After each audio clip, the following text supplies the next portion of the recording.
ಶ್ರೀಗುರುಭ್ಯೋ ನಮಃ. ಶ್ರೀ ಪರಮಗುರುಭ್ಯೋ ನಮಃ. ಶ್ರೀಮದಾನಂದತೀರ್ಥ ಭಗವತ್ಪಾದಾಚಾರ್ಯ ಗುರುಭ್ಯೋ ನಮಃ. ಶ್ರೀ ವೇದವ್ಯಾಸಾಯ ನಮಃ. ನರಸಿಂಹೋ ಅಖಿಲಾಜ್ಞಾನಮತಧ್ವಾಂತದಿವಾಕರಃ ಜಯತ್ಯಮಿತಸಜ್ಞಾನಸುಖಶಕ್ತಿಪಯೋನಿಧಿಃ ವ್ಯಾಸಾಯ ಭವನಾಶಾಯ ಶ್ರೀಶಾಯ ಗುಣರಾಶಯೇ ಹೃದ್ಯಾಯ ಶುದ್ಧವಿದ್ಯಾಯ ಮಧ್ವಾಯ ಚ ನಮೋ ನಮಃ.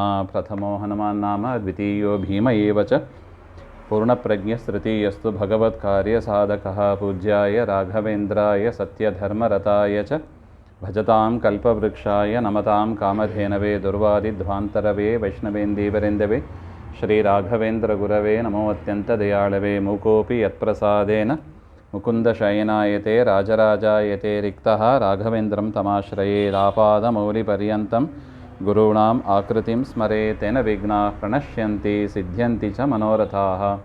ಶ್ರೀ ಗುರುಭ್ಯೋ ನಮಃ. ಶ್ರೀ ವೇದಾಂತ ಮಹಾಚಲಂ ಹಿ ಪರಿತಃ ಸಂಯೋಜ್ಯ ಸೂತ್ರಾಹಿಪಂ ಸತ್ವಾದಾಗಮ ಪೋಷಿತಾತ್ಮ ತತ್ಪೂರ್ವಪಕ್ಷಾಸುರೈಃ ಸಿದ್ಧಾಂತೋಕ್ತಿ ಸುರೇಶ್ವರೈಶ್ಚ ಮಥಿತೋ ಯಕೃಷ್ಣ ದುಗ್ಧಾಂಬುಧಿಃ ಸ್ವೀಯಾನಾಂ ಅಮೃತಂ ಪ್ರಯಚ್ಛತಿ ಸಮಾಂ ಪಾಯಾತ್ ಗುಣೋದ್ಯನ್ಮಣಿಃ. ಪವಿತ್ರವಾದ ಅಧಿಕ ಮಾಸ, ಅದರಲ್ಲೂ ಪವಿತ್ರವಾದ ಭಾಗವತದ ಒಂದು ವಿಷಯ. ಇದನ್ನು ವಿಚಾರ ಮಾಡೋದು ನಮ್ಮ ನಿಮ್ಮ ಎಲ್ಲರ ಭಾಗ್ಯ. ಇದು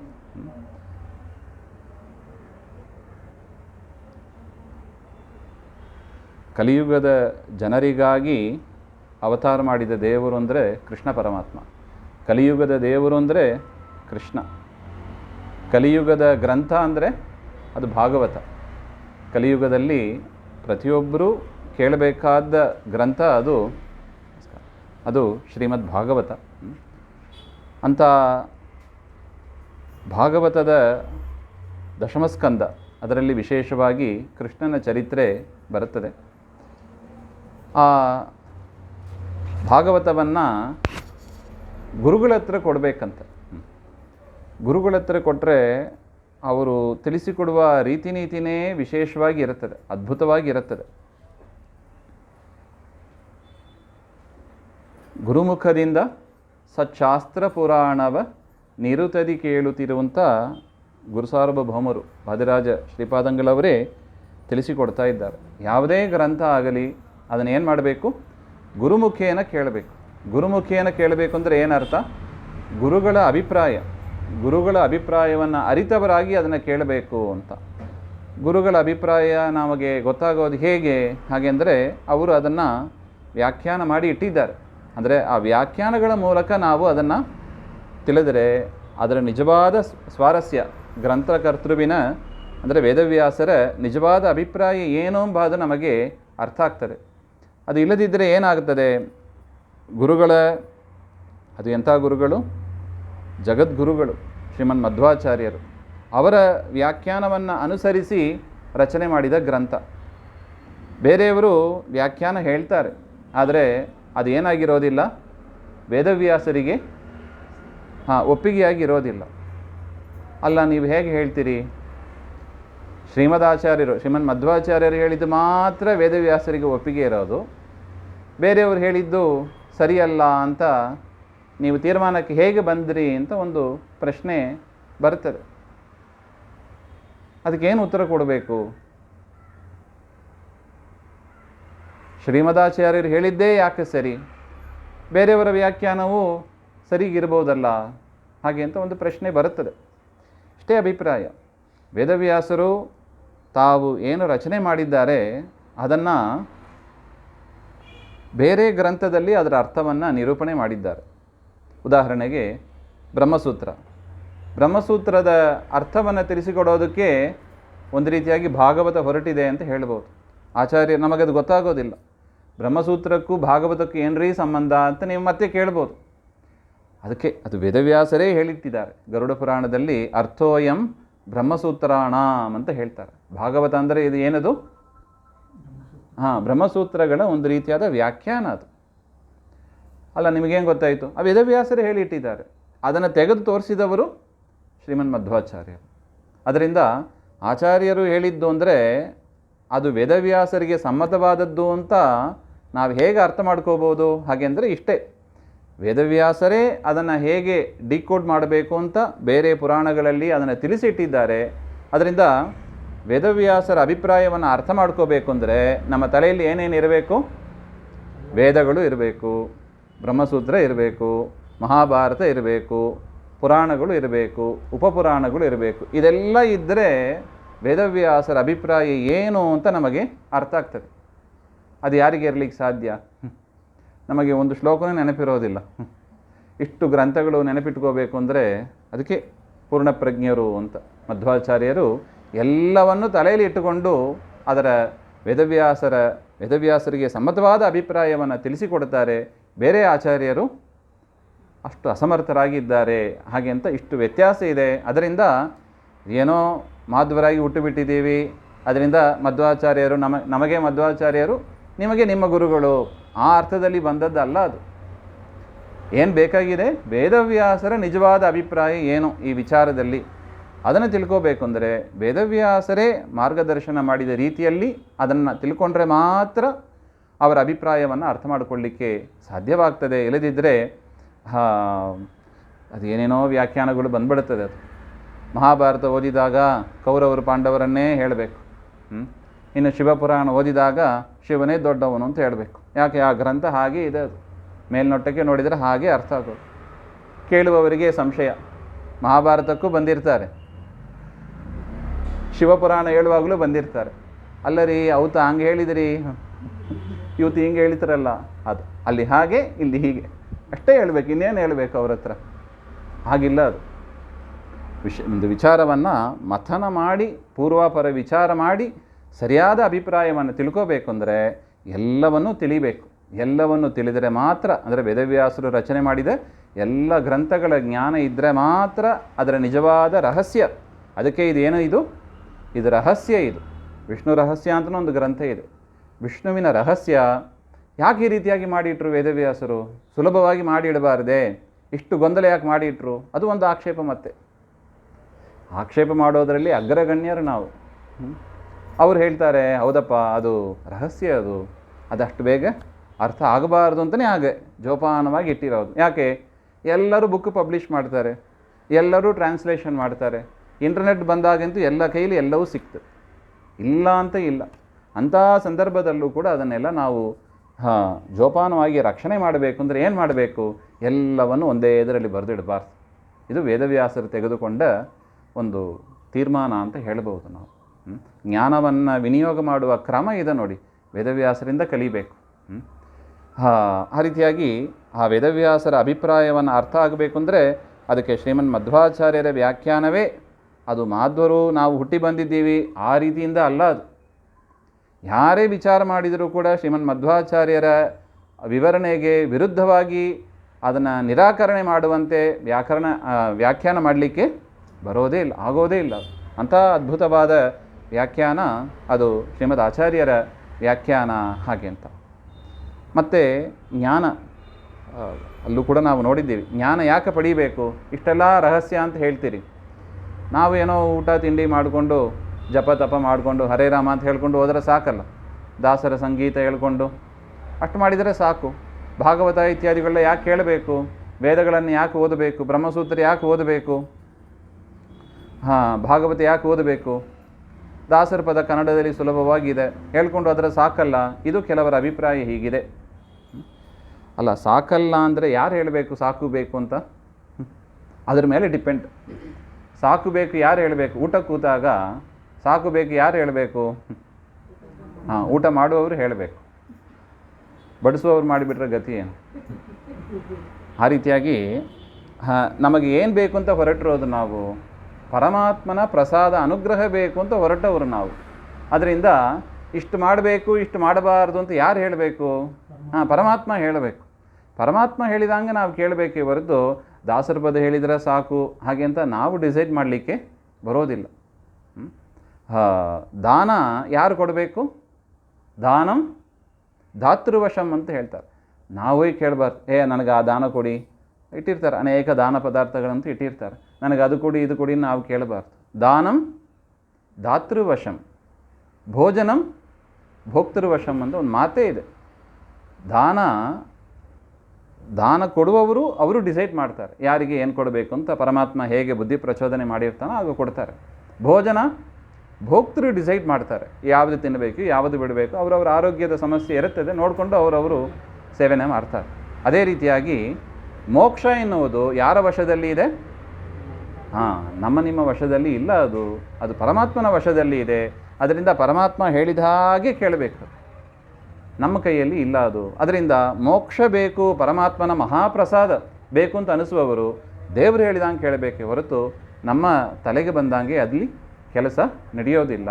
ನಾವು ಹೇಳಿದಂಗೆ ದೇವರು ಕೇಳೋದಿಲ್ಲ, ದೇವರು ಹೇಳಿದಾಗೆ ನಾವು ಕೇಳಬೇಕು ಅಂತ ಇಷ್ಟು. ಅದರಿಂದ ಜ್ಞಾನಕ್ಕಾಗಿ ನಮ್ಮ ಪ್ರಯತ್ನ ಸತತವಾಗಿ ಇರಬೇಕು. ಆ ಪರಮಾತ್ಮನ ಮಹಿಮೆ 5 ಮೆಟ್ಲು ಹೇಳ್ತಾರೆ ನೋಡಿ. ಪರಮಾತ್ಮ ಹೇಳಿದ ಪ್ರಕಾರ ಸತ್ಕರ್ಮಗಳನ್ನು ಮಾಡಬೇಕು, ವ್ರತ ಉಪವಾಸಗಳನ್ನು ಮಾಡಬೇಕು, ಇಲ್ಲ ಅಂತ ಹೇಳುವಂತೆ ಇಲ್ಲ. ನಿತ್ಯ ಕರ್ಮಾನುಷ್ಠಾನ ಮಾಡಬೇಕು. ಅದು ಹೇಗೆ ಮಾಡಬೇಕು? ಪರಮಾತ್ಮನ ಪೂಜಾರೂಪವಾಗಿ, ಪರಮಾತ್ಮನ ಸ್ಮರಣೆ ಪೂರ್ವಕ, ಕೃಷ್ಣಾರ್ಪಣ ಬುದ್ಧಿಯಿಂದ, ಫಲಾಪೇಕ್ಷೆ ಇಲ್ಲದೆ ಮಾಡಬೇಕು. ಇದು ಒಂದು ಸತ್ಕರ್ಮ ಮಾಡಬೇಕು ಅಂದರೆ ಇಷ್ಟು ನಿಯಮಗಳಿದೆ. ಪರಮಾತ್ಮನ ಸ್ಮರಿಸ್ತಾ, ಪರಮಾತ್ಮನೇ ಸ್ವತಂತ್ರಕರ್ತ, ನಾನು ಅಸ್ವತಂತ್ರಕರ್ತ, ಪರಮಾತ್ಮನೇ ಭೋಕ್ತರು, ನಾನು ಅಸ್ವತಂತ್ರ ಭೋಕ್ತರು, ಇಷ್ಟು ತಲೆಯಲ್ಲಿ ಇರಬೇಕು. ಪರಮಾತ್ಮನೇ ಪ್ರವಚನ ಹೇಳೋದು, ಪರಮಾತ್ಮನೇ ಪ್ರವಚನ ಕೇಳೋದು, ಪರಮಾತ್ಮನೇ ನಮ್ಮ ಒಳಗಿದ್ದು ಎಲ್ಲವನ್ನು ಮಾಡ್ತಾನೆ, ಈ ಚಿಂತನೆ ಇರಬೇಕು. ಪ್ರತಿಯೊಂದು ಸತ್ಕರ್ಮ ಮಾಡುವಾಗಲೂ ಇರಬೇಕು. ಮತ್ತು ದೇವರ ಪೂಜೆ ಎಂಬ ಒಂದು ಭಾವನೆ ಇರಬೇಕು. ಪರಿ ಕೆಲಸವು ನಿನ್ನ ಮಹಾಪೂಜೆ ಅಂತ ಆ ಒಂದು ಚಿಂತನೆ ಇರಬೇಕು. ಮತ್ತು ಕೃಷ್ಣ ಅರ್ಪಣೆ ಹೇಳಬೇಕು. ಅದು ಒಂದು ವಿಚಾರ ಹೇಳ್ತಾರೆ ನೋಡಿ. ಪೇಜಾವರ ಶ್ರೀಗಳು ಹೇಳುವ ಮಾತು ಇದು ಕೂಡ. ಒಬ್ಬ ಪೋಸ್ಟ್ ತಯಾರು ಮಾಡಿದ, ಎಲ್ಲ ಬರೆದ, ನೀಟಾಗಿ ಬರೆದ, ಕವರ್ ಒಳಗೂ ಹಾಕಿದ, ಅಂಟಿಸಿದ, ಸ್ಟ್ಯಾಂಪು ಒಟ್ಟಿದ, ಅಂಟಿಸಿದ, ಪೋಸ್ಟ್ ಮಾಡಿದ. ನೋಡ್ರೆ ಲೆಟ್ರ್ ಹೋಗಲೇ ಇಲ್ಲ. ಯಾಕೆ ಅಂತ ವಿಚಾರ ಮಾಡಿದ, ಗೊತ್ತಾಯಿತು ಏನು ಮಾಡಿಲ್ಲ, ಅಡ್ರೆಸ್ಸೇ ಬರೆದಿಲ್ಲ. ಎಲ್ಲ ನೀಟಾಗಿ ಮಾಡಿಬಿಟ್ಟು ಸರಿಯಾಗಿ ಅಡ್ರೆಸ್ ಮಾಡದೇ ಹೋದರೆ ಯಾರಿಗೆ ಕಳಿಸಬೇಕು ಅಂತ ಅದು ಯಾರ್ಯಾರೋ ಕೈಗೆ ಹೋಗಿ ಸೇರ್ಕೊಂಡ್ಬಿಡ್ತದೆ ಅದಷ್ಟು. ಅದೇ ರೀತಿಯಾಗಿ ಕರ್ಮಗಳನ್ನು ಮಾಡಿ ಯಾರಿಗೆ ಸಮರ್ಪಣೆ ಮಾಡಬೇಕು? ಭವಿಷ್ಯೋತ್ತರ ಪುರಾಣದಲ್ಲೂ ತಿಳಿಸಿಕೊಡ್ತಾರೆ ನೋಡಿ. ಆ ಭೃಗು ಋಷಿಗಳು ಮುಂತಾದವರು ಯಾಗ ಮಾಡಿದಾಗ ನಾರದರು ಇದೇ ಪ್ರಶ್ನೆ ಮಾಡಿದರು, ಯಾರಿಗೆ ಸಮರ್ಪಣೆ ಮಾಡ್ತೀರಿ? ದೊಡ್ಡ ವಿಚಾರ ಅದು. ಯಾರು ದೊಡ್ಡವನೋ ಅವನಿಗೆ ಸಮರ್ಪಣೆ ಮಾಡಬೇಕು. ಅದರಿಂದ ಕೃಷ್ಣಾರ್ಪಣದ ಹಿನ್ನೆಲೆಯಲ್ಲಿ ತುಂಬ ವಿಚಾರ ಇದೆ. ಅದರಿಂದ ಪ್ರತಿಯೊಂದು ಸತ್ಕರ್ಮವನ್ನು ಹೀಗೆ ಮಾಡಬೇಕು, ದೇವರಿಗೆ ಸಮರ್ಪಣೆ ಮಾಡಬೇಕು. ಮತ್ತು ಫಲಾಪೇಕ್ಷೆ ಇರಬಾರ್ದು. ಫಲಾಪೇಕ್ಷೆ ಇದ್ದರೆ ಏನರ್ಥ? ಅದು ಕೊಡು ಇದು ಕೊಡು ಅಂತ ನಾವು ದೇವರ ಹತ್ರ ಕೇಳಬಾರ್ದು. ಯಾಕೆ ಕೇಳಬಾರ್ದು? ಸಕಾಮ, ಕರೆಕ್ಟ್. ಸಕಾಮ ಯಾಕೆ ಮಾಡಬಾರ್ದು? ನಾವು ಕೇಳಿದರೆ ಏನು ಅರ್ಥ ಆಗ್ತದೆ? ದೇವ್ರಿಗೆ ಗೊತ್ತಿಲ್ಲ, ಪಾಪ ದೇವರಿಗೆ ಗೊತ್ತಿಲ್ಲ. ಏನೋ ಸಾವಿರಾರು ಜನ ಇದ್ದಾರೆ, ನಮ್ಮ ನೆನಪು ಎಲ್ಲಿಂದ ದೇವರಿಗೆ ಇರ್ಲಿಕ್ಕೆ ಹೋಗ್ತದೆ. ಅದರಿಂದ ದೇವ್ರ ಹತ್ರ ನಾವೇ ಕೇಳಿಬಿಡೋದು. ಆದರೆ ದೇವ್ರು ನಮ್ಮ ಪ್ರಕಾರ ಏನಾದ? ದಡ್ಡನಾದ. ನಾವೇ ವಾಸಿಯೋ ಏನೋ. ಆದರೆ ನಮ್ಮ ದೃಷ್ಟಿಯಿಂದ, ಅಂದರೆ ನಮ್ಮ ಒಂದು ಸಾಧನೆಯ ಒಂದು ಚೌಕಟ್ಟಿನಲ್ಲಿ ಏನಾಗ್ಬಿಡ್ತಾನೆ? ನಾವೇ ವಾಸಿ, ದೇವರ ಪಾಪನ ಸಾವಿರ ಅನಂತ ಹೇಳ್ತಾರೆ. ಅದು ದಾಸರು ಹೇಳಿಬಿಟ್ಟಿದ್ದಾರೆ. ಅನಂತ ಭಕ್ತರು ನನಗೆ ನೀನೊಬ್ಬನೇ ಸ್ವಾಮಿ. ಅದರಿಂದ ನನ್ನ ವಿಚಾರ ನೆನಪಿರ್ತದೆ ನಿನಗೆ. ಅದರಿಂದ ನಾನೇ ಇದು ಮಾಡು ಅಂತ ನಾನೇ ಕೇಳಬೇಕು ಹಾಗೆ ಅಂತ ಅದು ಒಂದು ಮಾತನಾಡುವವರು ಇದ್ದಾರೆ, ಆ ರೀತಿಯಾಗಿ ಹೇಳುವವರು ಇದ್ದಾರೆ. ಆದರೆ ಏನಾಗ್ಬಿಡುತ್ತದೆ ಆಚಾರ್ಯ ವಿಚಾರ ಮಾಡಿದರೆ, ದೇವರು ಸರ್ವಜ್ಞ ಅಲ್ಲ. ಸರ್ವಜ್ಞ ಅಂದರೆ ಏನರ್ಥ? ಎಲ್ಲವೂ ಗೊತ್ತಿದೆ ಅವನಿಗೆ. ನನ್ನ ವಿಚಾರ, ನನ್ನ ಹಿಂದಿನ ಜನ್ಮದ ವಿಚಾರ, ಹಿಂದಿನ ಜನ್ಮದಲ್ಲಿ ಏನೇನು ಕರ್ಮಗಳನ್ನು ಮಾಡಿದೆ, ಎಲ್ಲಿ ಇದ್ದೆ, ಎಲ್ಲಿ ಉಸಿರಾಡಿದೆ, ಎಲ್ಲ ದೇವರಿಗೆ, ನನ್ನ ಇಡೀ ಜಾತಕ ದೇವರಿಗೆ ಗೊತ್ತು. ದೇವರು ಅಂದ್ರೆ ಅಂಥವ, ನಂದು ಮಾತ್ರ ಇಲ್ಲ. ಮಮ ಸ್ವಾಮಿ ಸರ್ವಸ್ಯ ಪತಿರೇವಚ. ನನಗೆ ಮಾತ್ರ ಸ್ವಾಮಿ ಅಲ್ಲ, ಎಲ್ಲರಿಗೂ ಸ್ವಾಮಿ. ಅದರಿಂದ ಎಲ್ಲರ ಜಾತಕವೂ ಕೂಡ ದೇವರ ಕೈಯಲ್ಲಿದೆ. ದೇವರಿಗೆ ಮರೆತೋಯಿತು, ಮಿಸ್ ಆಯಿತು, ಅದು ಇಲ್ಲವೇ ಇಲ್ಲ ಅದು. ಅದರಿಂದ ದೇವರಲ್ಲಿ ನಾವು ಇದು ಮಾಡು ಅದು ಮಾಡು ಅಂತ ಕೇಳಬೇಕಾಗಿಲ್ಲ ಅಂತ ಈ ಹಿನ್ನೆಲೆಯಲ್ಲಿ ಹೇಳಿತ್ತು. ದೇವರಿಗೆ ಗೊತ್ತಿದೆ ಯಾವಾಗ ಏನು ನಾವು ಕೇಳಿ ಈ ಜನ್ಮ ಕೊಟ್ಟ ಇಲ್ಲ. ದೇವರಿಗೆ ಗೊತ್ತಿದೆ ಯಾರಲ್ಲಿ ಹುಟ್ಟಿಸ್ಬೇಕು, ಯಾರಲ್ಲಿ ವಿದ್ಯಾಭ್ಯಾಸ ಆಗಬೇಕು, ಎಲ್ಲವೂ ದೇವರಿಗೆ ಗೊತ್ತಿದೆ. ಅವರು ಹೇಳಿದಂಗೆ ನಾವು ಕೇಳಿಕೊಂಡು ಮಾಡಿಕೊಂಡು ಹೋಗ್ತಾ ಇದ್ದರೆ ಸಾಕು. ಅದರಿಂದ ಸಕಾಮನೆಯಿಂದ ಮಾಡಬಾರ್ದು. ಸಕಾಮನೆಯಿಂದ ಮಾಡಿದರೆ ಏನು ಮಾಡ್ತಾನೆ ಅಂತ ದೇವರು? ಅದನ್ನು ಹೇಳಿಬಿಟ್ಟಿದ್ದಾರೆ. ಒಂದು 10,000 ರೂಪಾಯಿ ಬೇಕು ಅಂತ ಇಟ್ಟುಕೊಳ್ಳಿ. ದೇವ್ರ ಹತ್ರ ಕೇಳ್ತೀವಿ, ಸ್ವಾಮಿ ನನಗೆ ದುಡ್ಡು ಬೇಕು ಅಂತ.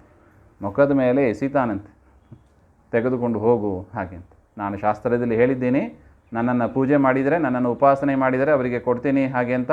ಆ ಮಾತನ್ನು ಉಳಿಸ್ಕೋಬೇಕು, ನಾನು ತೆಗೆದುಕೊಂಡು ಹೋಗು ಅಂತ ಮೊದಲು ಕೊಟ್ಟು ಬಿಡ್ತಾನಂತೆ. ಜಾಗ ಖಾಲಿ ಮಾಡು ಹಾಗೆ ಅಂತ. ದೇವರಿಗೆ ಇಷ್ಟನೇ ಆಗೋದಿಲ್ಲವಂತೆ. ದೇವರು ಇಷ್ಟಪಟ್ಟು ಕೊಡೋದು ಒಂದು, ಕಷ್ಟಪಟ್ಟು ಅಂತ ಹೇಳಬಾರ್ದು. ದೇವರಿಗೆ ಯಾವುದು ಕಷ್ಟ ಇಲ್ಲ. ಇಷ್ಟ ಇಲ್ಲದೆ ಶಾಸ್ತ್ರದಲ್ಲಿ ಹೇಳಿದೀವಿಲ್ಲ ಅಂತ ಕೊಡೋದು, ಎರಡು ರೀತಿಯಾಗಿ ಕೊಡ್ತಾನೆ ದೇವರು. ಅದರಿಂದ ಸಕಾಮನೆಯಿಂದ ಮಾಡುವವರ ಮೇಲೆ ದೇವರು ಅಷ್ಟು ಪ್ರೀತನಾಗಿರೋದಿಲ್ಲ. ಯಾಕೆ? ಸರ್ವಜ್ಞತ್ವಕ್ಕೆ ಭಂಗ ಬರುತ್ತದೆ ಹಾಗೆ ಅಂತ. ದೇವರಿಗೆ ಗೊತ್ತಿದ್ದದನ್ನು ನಾವು ದೇವರ ಹತ್ರ ಹೇಳಬೇಕಾಗಿಲ್ಲ, ಪ್ರಾರ್ಥನೆ ಮಾಡಬೇಕಾಗಿಲ್ಲ ಹಾಗೆಂಬ ದೃಷ್ಟಿಯಿಂದ ಇದು. ಅದರಿಂದ ಸತ್ಕರ್ಮಗಳನ್ನು ಈ ರೀತಿಯಾಗಿ ಮಾಡಬೇಕು. ಈ ರೀತಿಯಾಗಿ ಸತ್ಕರ್ಮಗಳನ್ನು ಮಾಡಿದರೆ ನಮಗೆ ಏನು ಬರುತ್ತದೆ? ದೇವರ ಮಹಿಮೆಯನ್ನು ಕೇಳುವ ಜ್ಞಾನ ಬರುತ್ತದೆ. ಆ ಜ್ಞಾನ ಅಷ್ಟು ಬೇಗ ಬರೋದೇ ಇಲ್ಲ. ಅದು ಬಹೂನಾಂ ಜನ್ಮನಾಮಂತೆ ಜ್ಞಾನವಾನ್ ಅಂತ ಹೇಳ್ತಾರೆ. ಅನೇಕ ಜನ್ಮಗಳಾದ ಬಳಿಕ ಬರತಕ್ಕದ್ದು ಪರಮಾತ್ಮನ ಜ್ಞಾನ. ಅದರಿಂದ ಯಾರು ಸತ್ಕರ್ಮವನ್ನು ಮಾಡಿ ಮನಸ್ಸನ್ನು, ಅಂತಃಕರಣವನ್ನು ಶುದ್ಧ ಮಾಡಿಕೊಂಡಿದ್ದಾರೆ, ಅವರು ಮಾತ್ರ ಜ್ಞಾನಕ್ಕೆ ಎಲಿಜಿಬಲ್ ಆಗ್ತಾರೆ. ಅವರಿಗೆ ಮಾತ್ರ ಜ್ಞಾನ ನಿಲ್ಲುತ್ತದೆ. ಇಲ್ಲದಿದ್ದರೆ ತೂತು ಮಡಿಕೆ ಅಂತ ಹೇಳ್ತಾರೆ ನೋಡಿ. ಒಂದು ಕಡೆ ತೂತು ಇರುತ್ತದೆ, ಅದರಲ್ಲಿ ನೀರು ಹಾಕ್ತಾ ಇರೋದು ಏನಾಗ್ತದೆ? ಎಲ್ಲ ಸೋರಿ ಹೋಗ್ತಾ ಇರ್ತದೆ. ಆ ರೀತಿಯಾಗಿ ಪರಿಸ್ಥಿತಿ ಬರುತ್ತದೆ. ಎಷ್ಟೇ ಜ್ಞಾನ, ತುಂಬ ಜನ ಹೇಳೋದು ಕೇಳಿದುಂಟು, ಏನೋ ಕೇಳ್ತೀವಪ್ಪ, ಏನು ಅರ್ಥನೇ ಆಗೋದಿಲ್ಲ, ಈ ಕಿವಿಲಿ ಕೇವಿ, ಈ ಕಿವಿಯಲ್ಲಿ ಬಿಟ್ಟುಬಿಡ್ತೀವಿ ಹಾಗೆ ಅಂತ. ದೇವರು ಅದಕ್ಕೆ 2 ಕಿವಿ ಕೊಟ್ಟಿದ್ದಾನೆ ಅಂತ ಅವರ ವ್ಯಾಖ್ಯಾನ. ಒಂದು ಕಿವಿಯಲ್ಲಿ ಕೇಳ್ಕೋಬೇಕು, ಒಂದು ಕಿವಿಯಿಂದ ಬಿಡ್ತಾ ಇರಬೇಕು ಹಾಗೆ ಅಂತ. ಆ ರೀತಿಯಾಗಿ ಪರಿಸ್ಥಿತಿ ಯಾಕೆ ಬರುತ್ತದೆ ಹಾಗೆಂದರೆ ಅಂತಃಕರಣ ಶುದ್ಧಿ. ದೇವರ ಮನಸ್ಸನ್ನು ದೇವರ ಕಡೆನೇ ಕೊಡಬೇಕು, ಕೇಳಿದ್ದನ್ನು ಸದಾ ಆವೃತ್ತಿ ಮಾಡ್ತಾ ಇರಬೇಕು ಅಂತ ವಿಚಾರ. ಇದಕ್ಕೆ ಸಂಬಂಧಪಟ್ಟಂತೆ ಒಂದು ವಿಚಾರ ಪದ್ಮಪುರಾಣದಲ್ಲೇ ವೇದವ್ಯಾಸರು ಹೇಳ್ತಾರೆ. ಈ ಗೋಕರ್ಣ ಭಾಗವತ ಪ್ರವಚನ ಹೇಳಿದಾಗ ಅವನ ಅಣ್ಣ, ಅವನು ಒಂದು ಪ್ರೇತ ರೂಪದಲ್ಲಿ ಇದ್ದ, ವಾತ ಶರೀರ. ಅವನು ಆ ಒಂದು ಕೋಲು, ಬಿದಿರಿನ ಕೋಲು, ಅದರೊಳಗೆ ಸೇರಿಕೊಂಡಿದ್ದ ಹಾಗೆ ಅಂತ. 7 ದಿವಸ ಮುಗೀತು, ಅವನ ಪ್ರೇತ ಶರೀರ ವಿಯೋಗ ಆಗಿ ಅವನಿಗೆ ಒಳ್ಳೆಯ ಶರೀರ ಬಂದು ದಿವ್ಯ ವಿಮಾನದಲ್ಲಿ ಏರಿ ಹೋದ. ಗೋಕರ್ಣ 100 ಜನರಿಗೆ ಭಾಗವತ ಹೇಳಿದ್ದು, ಆದರೆ ದಿವ್ಯ ವಿಮಾನದಲ್ಲಿ ಕುಳಿತು ಹೋಗುವ ಭಾಗ್ಯ ಆ ಒಂದು ಪ್ರೇತಕ್ಕೆ ಮಾತ್ರ ಸಿಕ್ಕಿತ್ತು. ಉಳಿದವರಿಗೂ ಅಬ್ಜೆಕ್ಷನ್ ರೈಸ್ ಮಾಡಿದರಂತೆ, ಅಲ್ಲ ನಾವು ಭಾಗವತ ಕೇಳಿಲ್ಲವಾ, ನಮ್ಮನ್ನ ಯಾಕೆ ಕರ್ಕೊಂಡು ಹೋಗಬಾರ್ದು ಹಾಗೆ ಅಂತ. ಅದಕ್ಕೆ ಆ ವಿಮಾನದಲ್ಲಿ ಬಂದವರು ಹೇಳಿದರಂತೆ, ಹೌದು ನೀವು ಭಾಗವತ ಶ್ರವಣ ಮಾಡಿದ್ದೀರಿ, ಆದರೆ ನೀವು ಮಾಡಿದ್ದಕ್ಕೂ ಈ ಪ್ರೇತ ಮಾಡಿದ್ದಕ್ಕೂ ವ್ಯತ್ಯಾಸ ಇದೆ ಅಂತ ಹೇಳ್ತಾರೆ.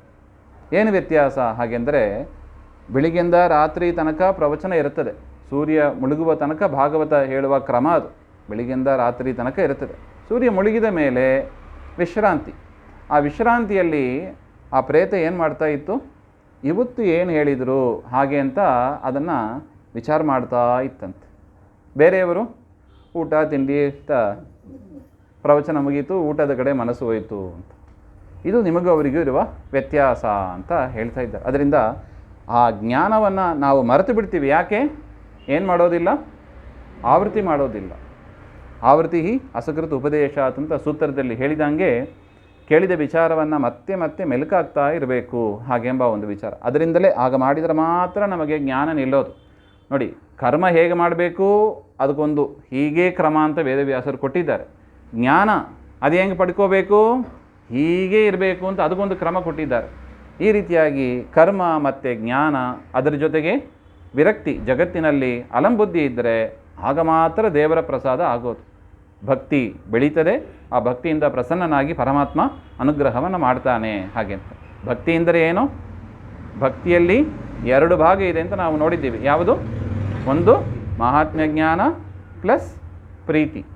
ಮಹಾತ್ಮ್ಯ ಜ್ಞಾನ ಪ್ಲಸ್ ಪ್ರೀತಿ 2 ಸೇರಿದ್ದೇ ಭಕ್ತಿ ಅಂತ ಆಗ್ತದೆ ಹಾಗೆಂತ. ಅದರಿಂದ ನಾವು ಏನೇ ಸತ್ಕರ್ಮಗಳನ್ನು ಮಾಡಿದರೂ ಕೂಡ ಈ ಒಂದು ಇಷ್ಟು ವಿಚಾರಗಳನ್ನು ತಲೆಯಲ್ಲಿ ಇಟ್ಟುಕೊಂಡು ನಾವು ಅದರಲ್ಲಿ ಪ್ರವೇಶ ಮಾಡಬೇಕು ಅಂತ ಹೇಳಿ ಈ ಒಂದು ರುಕ್ಮಿಣೀಶ ವಿಜಯ ಅದು ಭಾಗವತಕ್ಕೆ ಸಂಬಂಧಪಟ್ಟದ್ದು. ಭಾಗವತದ ದಶಮಸ್ಕಂದದ ವ್ಯಾಖ್ಯಾನ ರೂಪದಲ್ಲಿ ಇದೆ. ಇದನ್ನು ರಚನೆ ಮಾಡಿದ ಹಿನ್ನೆಲೆ ನೋಡಿ. ಗುರುಸಾರ್ವಭೌಮರು ಪೂನಾದಲ್ಲಿ ಇದ್ದರಂತೆ. ಆಗ ಒಂದು ಸಭೆ, ಅಲ್ಲಿ ಅನೇಕ ಕಾವ್ಯಗಳ ವಿಮರ್ಶೆಯನ್ನು ಮಾಡಿದ್ದಾರೆ. ಶಿಶುಪಾಲವಧ ಅಂತ ಒಂದು ಕಾವ್ಯ, ಇರಾ ಕಾವ್ಯಗಳಲ್ಲೇ ಭಾರೀ ಶ್ರೇಷ್ಠವಾದದ್ದು ಹಾಗೆ ಅಂತ ಅದಕ್ಕೆ ಮನ್ನಣೆಯನ್ನು ಮಾಡಿದರು. ಆ ಸಭೆಯಲ್ಲಿ ತೀರ್ಮಾನ ಆಯಿತು. ವಾದಿರಾಜ ಗುರುಸಾರ್ವಭೌಮರಿಗೆ ಅದು ಸರಿ ಅಂತ ಅನಿಸ್ಲಿಲ್ಲ. ಅವ್ರು ಹೇಳಿದರಂತೆ, ನೋಡಿ ನೀವು ವಿಚಾರ ಮಾಡ್ತಾ ಇದ್ದೀರಿ, ನನಗೆ ಸ್ವಲ್ಪ ಕಾಲ ಅವಕಾಶ ಕೊಡಿ. ಇದಕ್ಕಿಂತ ಶ್ರೇಷ್ಠವಾದ ಒಂದು ಗ್ರಂಥ ಇದೆ, ಅದು ಉಡುಪಿಯಲ್ಲಿ ಇದೆ, ಅಲ್ಲಿಂದ ತರೋದಕ್ಕೆ ನನಗೆ ಒಂದು 19 ದಿವಸ ಬೇಕು, ಸಮಯ ಬೇಕು, ಅದರಿಂದ ಒಂದು 19 ದಿವಸ ಕೊಡಿ ಅಂತ. ಇನ್ನು ಗ್ರಂಥ ರಚನೆಯೇ ಆಗಿದ್ದಿರಲಿಲ್ಲ. ಅಷ್ಟರಲ್ಲಿ ಗುರುಗಳು ಇಷ್ಟು ಮಾತನ್ನು ಹೇಳಿದ್ರು. ಆಯಿತು, ಅದಕ್ಕೇನು ಕಾಯೋಣವಂತೆ ಅಂತ ಗುರುಗಳು ಹೇಳ್ತಾ ಇದ್ದಾರೆ ಅಂತ ಕಾದರು. ಇವರು ಪೂಜೆ ಆದ ಕೂಡಲೇ ಪ್ರತಿ ದಿವಸ ಪರಮಾತ್ಮನ ಪೂಜೆ, ಹೈಗ್ರೀವ ರೂಪಿಯ ಪರಮಾತ್ಮನ ಪೂಜೆ, ಬೋರಾಹ ದೇವರ ಪೂಜೆ, ನಂತರ ಆ ಒಂದೊಂದು ಸರ್ಗ ಪ್ರತಿ ದಿವಸವೂ ಕೂಡ ರಚನೆ ಮಾಡಿದರು. 19 ದಿವಸ ಆದ ಬಳಿಕ ಅದನ್ನು ಆ ಸಭೆಯಲ್ಲಿ ಕೊಟ್ಟರೆ ಅವರು ಪರೀಕ್ಷೆ ಮಾಡಿ, ಇದೇ ಸರಿಯಾದ ಗ್ರಂಥ, ರುಕ್ಮಿಣೀಶ ವಿಜಯವೇ ಎಲ್ಲ ಗ್ರಂಥಗಳಿಗಿಂತಲೂ ಕೂಡ ಶ್ರೇಷ್ಠವಾದದ್ದು, ಮಹಾಕಾವ್ಯ ಅಂದರೆ ಇದೇ, ಇದನ್ನು ಬರೆದ ವಾದಿರಾಜ ಗುರುಸಾರ್ವಭೌಮರೇ ಕವಿಕುಲ ತಿಲಕರು ಎಂಬ ಒಂದು ಪಟ್ಟವನ್ನು ಕೂಡ ಕೊಟ್ಟರು ಹಾಗೆ ಅಂತ. ಇದು ಗ್ರಂಥ ಬಂದ ಹಿನ್ನೆಲೆ ಇದು. ಅಲ್ಲ, ಗುರುಗಳು ಸುಳ್ಳು ಹೇಳಿದರು ಅಂತ ನಮಗೇನೋ ಒಂದು ಸಂಶಯ ಬರ್ಬೋದು. ಇನ್ನು ಗ್ರಂಥನೇ ಬರೆದಿಲ್ಲ, ಅಷ್ಟರಲ್ಲಿ ಈ ಬರೆದಾಯಿತು ಅಂತ ಹೇಳಿದ್ರಾ ಹಾಗೆ ಅಂದರೆ ನೋಡಿ, ಅದೇ ಪರಮಾತ್ಮನ ಕಾರ್ಯದಲ್ಲಿ ಯಾವುದು ಸರಿ ಯಾವುದು ತಪ್ಪು, ಪ್ರಧಾನ ಯಾವುದು ಹಾಗೆಂದರೆ ಭಕ್ತಿ ಪ್ರಧಾನ ಅಂತಾರೆ. ಭಕ್ತಿಯಿಂದ ಮಾಡಿದ್ದು ಅದು ಅಧರ್ಮ ಅಂತ, ಲೋಕದ ರೀತಿಯ ಅಧರ್ಮ ಅಂತ ಆಗಿದ್ದರೂ ಕೂಡ ಅದೇನಾಗಿರುತ್ತದೆ, ಅದು ಧರ್ಮವೇ ಆಗಿರುತ್ತದೆ. ಧರ್ಮವನ್ನು ಮಾಡ್ತೀವಿ ಅಂತ ಹೇಳಿ ಭಕ್ತಿ ಮೈನಸ್ ಆಗಿದ್ದರೆ ಅದೇನಾಗ್ತದೆ, ಅಧರ್ಮವೇ ಆಗ್ತದೆ. ನೋಡಿ, ಶಾಸ್ತ್ರೋಕ್ತ ಕರ್ಮ ಅದು ಧರ್ಮ, ಆದರೆ ಏನು ಮೈನಸ್ಸು, ಭಕ್ತಿ ಮೈನಸ್ಸು, ಅದೇನಾಗ್ಬಿಡುತ್ತೆ, ಅಧರ್ಮ ಆಗಿಬಿಡುತ್ತದೆ. ಲೋಕದ ರೀತಿಯ ಅಧರ್ಮ ಅಂತ ಆಗಿರುತ್ತದೆ, ಆದರೆ ಭಕ್ತಿ ಪರಿಪೂರ್ಣವಾಗಿದ್ದಾಗ ದೇವರು ಅದನ್ನು ಹೇಗೆ ತೆಗೆದುಕೊಳ್ತಾನೆ, ಧರ್ಮ ಅಂತ ತೆಗೆದುಕೊಳ್ತಾನೆ, ಅನುಗ್ರಹ ಮಾಡ್ತಾನೆ ಅಂತ. ಇಷ್ಟೇ ವಿಚಾರ. ಅದರಿಂದ ಜ್ಞಾನಿಗಳು, ತ್ರಿಕಾಲ ಜ್ಞಾನಿಗಳು, ಮಹಾಜ್ಞಾನಿಗಳು, ಅವರು ಎಂದಿಗೂ ಕೂಡ ಅಪಚಾರಗಳನ್ನು ಮಾಡೋದಿಲ್ಲ ಹಾಗೆ ಅಂತ. ಈ ರೀತಿಯಾಗಿ ರುಕ್ಮಿಣೀಶ ವಿಜಯ ಗ್ರಂಥದ ಹಿನ್ನೆಲೆ ಇದು. ಮೊದಲನೇ ಶ್ಲೋಕದಲ್ಲಿ ಸಮುದ್ರ ಮಥನ ಮಾಡುವ ಒಂದು ವಿಚಾರವನ್ನು ಹೇಳ್ತಾ ಇದ್ದಾರೆ. ಕೃಷ್ಣನನ್ನು ಸಮುದ್ರಕ್ಕೆ ಹೋಲಿಸ್ತಾ ಇದ್ದಾರೆ, ಕ್ಷೀರಸಾಗರಕ್ಕೆ ಹೋಲಿಸ್ತಾ ಇದ್ದಾರೆ. ಕೃಷ್ಣ ಎನ್ನತಕ್ಕ ಕ್ಷೀರಸಾಗರ ನಮ್ಮನ್ನು ಸದಾ ರಕ್ಷಣೆ ಮಾಡಲಿ ಹಾಗೆ ಅಂತ. ಕ್ಷೀರಸಾಗರದಲ್ಲಿ ಏನಾಯಿತು, ಹಿಂದೆ ಮಥನ ಮಾಡಿದರು. ದೇವತೆಗಳು ಒಂದು ಪಕ್ಷ, ಅಸುರರು ಒಂದು ಪಕ್ಷ, ಇಬ್ಬರು ಮಥನ ಮಾಡಿದಾಗ ಏನು ಬಂತು, ಅಮೃತ ಬಂತು ಹಾಗೆ ಅಂತ. ದೇವತೆಗಳು ಪಾನ ಮಾಡಿದರು ಹಾಗೆ ಅಂತ. ಅದೇ ರೀತಿಯಾಗಿ ಈ ಪರಮಾತ್ಮ ರಚನೆ ಮಾಡಿದ ಬ್ರಹ್ಮಸೂತ್ರ ಇರಬಹುದು, ಭಾಗವತ ಇರಬಹುದು, ಮಹಾಭಾರತ ಇರಬಹುದು, ಅದನ್ನು ಕೂಡ ನಾವು ವಿಚಾರ ಮಾಡಿದರೆ ಪರಮಾತ್ಮ ಅವನು ಸಮುದ್ರ, ಎಲ್ಲ ದೃಷ್ಟಿಯಿಂದಲೂ ಸಮುದ್ರವೇ. ದೇಶದಿಂದ, ಕಾಲದಿಂದ, ಗುಣದಿಂದ ಪೂರ್ಣನಾದ ವ್ಯಕ್ತಿ ಅವನು ಅಂತ. ಕೃಷ್ಣ ಮೋಕ್ಷವನ್ನು ಕೊಡತಕ್ಕ ಕೃಷ್ಣ ನಮ್ಮನ್ನು ಕಾಪಾಡಲಿ ಹಾಗೆ ಅಂತ. ಇನ್ನು ಎರಡನೇ ಶ್ಲೋಕದಲ್ಲಿ ಸಚ್ಚಾಸ್ತ್ರೋದಿತವರ್ತ್ಮನ ಪದಮಿದಂ ಧ್ಯಾಯನ್ಮದಂಕಾಂಕಿತೋ ಮನ್ಮಂತ್ರಂ ಜಪಶಾಸ್ತ್ರ ಸಂಪದಮತೋ ಧಾಸ್ಯಾಮಿ ಭಾಗ್ಯೈ ಸಹ ತತ್ತತ್ವಾನ್ಯಪಿ ಬೋಧಯಾಮಿ ತದನುಪ್ರಾಪ್ಯೋ ಮದಂಗ್ರಿರ್ಭವೇತಿತ್ಯಾಘೋಷಯತೀವ ಯಃ ಕರಚಯೈಃ ತಂ ವಾಜಿವಕ್ತ್ರಂ ಭಜೆ. ಹೈಗ್ರೀವ ದೇವರ ರೂಪವನ್ನು ಹೇಳ್ತಾ ಇದ್ದಾರೆ. ಪರಮಾತ್ಮ ಚತುರ್ಭುಜ, 4 ಕೈಯಲ್ಲೂ ಕೂಡ ಶಂಖ, ಜಪಮಾಲೆ, ಪುಸ್ತಕ, ಜ್ಞಾನಮುದ್ರೆಯನ್ನು ಇಟ್ಕೊಂಡಿರುವ ರೂಪ. ಇದರಿಂದ ದೇವರು ನಮಗೆ ಒಂದು ಪಾಠವನ್ನು ತಿಳಿಸ್ತಾ ಇದ್ದಾನೆ ಅಂತಾರೆ ಗುರುಸಾರ್ವಭೌಮರು. ಏನದು ಹಾಗೆಂದರೆ ಶಂಖವನ್ನು ಧರಿಸು, ಅಂದರೆ ಶಂಖಚಕ್ರಾದಿಗಳನ್ನು ನಿನ್ನ ಶರೀರದಲ್ಲಿ ಧರಿಸಿಕೊಂಡಿರು, ನನಗೆ ಪ್ರಿಯವಾದದ್ದು ಹಾಗೆ ಅಂತ. ಜಪಮಾಲೆಯಿಂದ ಹೈಗ್ರೀವ ದೇವರು ಏನು ಸೂಚನೆ ಮಾಡ್ತಾರೆ, ಸದಾ ನನ್ನ ನಾಮವನ್ನು ಜಪ ಮಾಡ್ತಾ ಇರು ಹಾಗೆ ಅಂತ. ಪುಸ್ತಕ, ಸದಾ ನನ್ನ ತತ್ವಶಾಸ್ತ್ರವನ್ನು ಶ್ರವಣ ಮಾಡ್ತಾ ಇರು ಹಾಗೆ ಅಂತ. ಇದೆಲ್ಲ ಮಾಡಿದರೆ ನಿನಗೆ ಜ್ಞಾನ, ಅಪರೋಕ್ಷ ಜ್ಞಾನವನ್ನು ನಾನು ಕೊಡ್ತೇನೆ ಎಂಬ ಸೂಚನೆ ಮಾಡುವಂತೆ ಪರಮಾತ್ಮ ಚತುರ್ಭುಜಧಾರಿಯಾಗಿ ಇದ್ದಾನೆ ಹಾಗೆ ಅಂತ. ನಿನಗೆ ಬೇಕಾಗಿರುವ ಜ್ಞಾನ, ನಿನಗೆ ಬೇಕಾದ ಸಂಪತ್ತು, ಶಂಖಾಂಬ ಅದಕ್ಕೆ ಸಂಪತ್ತು ಅಂತಲೂ ಒಂದು ಅರ್ಥ ಇದೆ. ಲೌಕಿಕ ಸಂಪತ್ತು, ಪಾರಮಾರ್ಥಿಕ ಸಂಪತ್ತು ಎಲ್ಲವನ್ನೂ ನಾನು ಕೊಡ್ತೇನೆ ಹಾಗೆ ಅಂತ ಪರಮಾತ್ಮ ಸೂಚನೆ ಮಾಡ್ತಾ ಇದ್ದಾನೆ ಹಾಗೆ ಅಂತ. ಶ್ರಯೇ ಹಯಮುಖಂ ಶ್ರಾವ್ಯ ಕಾವ್ಯ ಮಾರ್ಗ ಸಮಾಪ್ತಯೇ ಅಂತ ಹೇಳ್ತಾರೆ. ಒಬ್ಬ ಯಾತ್ರೆಗೆ ಹೋಗಬೇಕು ಅಂದರೆ ಅವನೇನು ಮಾಡಬೇಕು? ಕುದುರೆಯನ್ನು ವಶದಲ್ಲಿ ಇಟ್ಕೋಬೇಕಂತ. ಯಾಕೆ? ಹಿಂದಿನ ಕಾಲದಲ್ಲಿ ಹಾಗೆ ಬಸ್ಸು ಟ್ರೈನು ಯಾವುದೂ ಇದ್ದಿಲ್ಲ, ಕುದುರೆ ಮೇಲೆ ಕೂತು ಸವಾರಿ ಮಾಡಬೇಕು. ಅದರಿಂದ ಕುದುರೆ ತನ್ನ ವಶದಲ್ಲಿ ಇದ್ದರೆ ಅವನ ಯಾತ್ರೆ ಸುಗಮವಾಗ್ತದೆ. ಗುರುಸಾರ್ವಭೌಮರು ಹೇಳ್ತಾರೆ, ನಾನು ಕೂಡ ಅದೇ ರೀತಿಯಾಗಿ ಒಂದು ಕುದುರೆಯನ್ನು ತಯಾರು ಮಾಡಿಕೊಂಡಿದ್ದೇನೆ, ನನ್ನ ವಶದಲ್ಲಿ ಇಟ್ಟುಕೊಂಡಿದ್ದೇನೆ. ಯಾರದು? ಹಯಗ್ರೀವ ಎನ್ನತಕ್ಕ ಪರಮಾತ್ಮನೇ ಕುದುರೆ. ಅವನನ್ನು ನನ್ನ ವಶದಲ್ಲಿ ಇಟ್ಟುಕೊಳ್ಳೋದು ಅಂದರೆ ಸಾಧ್ಯನಾ? ಹಾಗೆಂದರೆ ಭಕ್ತಿಯಿಂದ ಸಾಧ್ಯ ಅಂತ ಹೇಳ್ತಾರೆ. ಭಕ್ತಿಯಿಂದ ದೇವರನ್ನು ಕಟ್ಟಿ ಹಾಕಬಹುದು ಅಂತ. ಯಶೋಧ ಮಾತೆಯು ಕೂಡ ಹಾಗೆ ಕೃಷ್ಣನನ್ನು ಕಟ್ಟಿ ಹಾಕಬೇಕು ಅಂತ ಹೊರಟವಳು. ಸಾಧ್ಯ ಆಗ್ತಾ ಇಲ್ಲ. ಕೃಷ್ಣ ಓಡ್ತಾನೆ, ಯಶೋಧೆಯು ಓಡ್ತಾಳೆ. ಅವನ ಓಟೆಯಲ್ಲಿ ಇವಳ ಓಟೆಯಲ್ಲಿ ಹಿಡಿಲಿಕ್ಕೆ ಆಗಿಲ್ಲ, ಸಿಗೋದೇ ಇಲ್ಲ ಕೈಗೆ ಕೃಷ್ಣ. ಆದರೂ ಕೂಡ ಸಿಕ್ಕ. ಯಾಕೆ? ಭಕ್ತಿಗೆ ಸಿಕ್ಕ ಅಂತ ಹೇಳ್ತಾರೆ. ಅದೇ ರೀತಿಯಾಗಿ ಈ ಹಯಗ್ರೀವ ದೇವರನ್ನು ಕೂಡ ನಾನು ಅವನಿಗೆ ಶರಣು ಹೋಗ್ತೇನೆ. ಅದರಿಂದ ಈ ಕಾವ್ಯ ರಚನೆ ಮಾಡುವುದು ಅದೊಂದು ದೊಡ್ಡ ಮಾರ್ಗ. ಅದು ಕಾವ್ಯ ರಚನಾ ಎನ್ನತಕ್ಕ ಈ ಮಾರ್ಗ ನನಗೆ ಸುಗಮವಾಗ್ತದೆ ಹಾಗೆ ಅಂತ. ತದನಂತರ ಲಕ್ಷ್ಮೀದೇವಿಯ, ರುಕ್ಮಿಣೀ ದೇವಿಯ ಪ್ರಾರ್ಥನೆಯನ್ನು ಮಾಡ್ತಾರೆ. ಕೃಷ್ಣನ ಮಡದಿಯಾದ ರುಕ್ಮಿಣೀ ದೇವಿ ಅವರನ್ನು ನಮಸ್ಕಾರ ಮಾಡ್ತೇನೆ ಅಂತ. ತದನಂತರ ಶ್ರೀಮನ್ ಮಧ್ವಾಚಾರ್ಯರನ್ನು ಕೂಡ ನಮಸ್ಕಾರ ಮಾಡ್ತಾರೆ. ಸತ್ಸಂಗ ಮಾನಸ ಸರೋವರ ಮಧ್ಯವರ್ತಿ ಕೃಷ್ಣಾಂಗ್ರಿ ಚಾರು ಕಮಲಾರ್ಪಿತ ಚಿತ್ತವೃತ್ತಿ ಅಂತ. ಮಾನಸ ಸರೋವರ, ಅದರಲ್ಲಿ ಸತ್ಸಂಗ ಎನ್ನುವ ಒಂದು ಮಾನಸ ಸರೋವರ, ಒಂದು ಕೆರೆ. ಅದರಲ್ಲಿ ಹಂಸ ಪಕ್ಷಿ ಇದ್ದಾಗೆ ಶ್ರೀಮನ್ ಮಧ್ವಾಚಾರ್ಯರು ಆ ರೀತಿಯಾಗಿ ಸದಾ ಕೃಷ್ಣನ ಪಾದ ಕಮಲದಲ್ಲಿ ಅವರು ಸದಾ ಧ್ಯಾನ ಮಗ್ನರಾಗಿ ಇರ್ತಾರೆ ಹಾಗೆ ಅಂತ ಅದರ ವಿಚಾರವನ್ನು ತಿಳಿಸ್ತಾ, ಅಂಥ ಮಧ್ವಹಂಸ ನನ್ನ ಹೃದಯ ಎನ್ನುವ ಹೃದಯ ಕಮಲದಲ್ಲಿ ಸದಾ ಇರಲಿ ಹಾಗೆ ಅಂತ ಪ್ರಾರ್ಥನೆ. ಸರಸ್ವತೀ ದೇವಿಯ ಪ್ರಾರ್ಥನೆಯನ್ನು ಮಾಡ್ತಾ ಇದ್ದಾರೆ.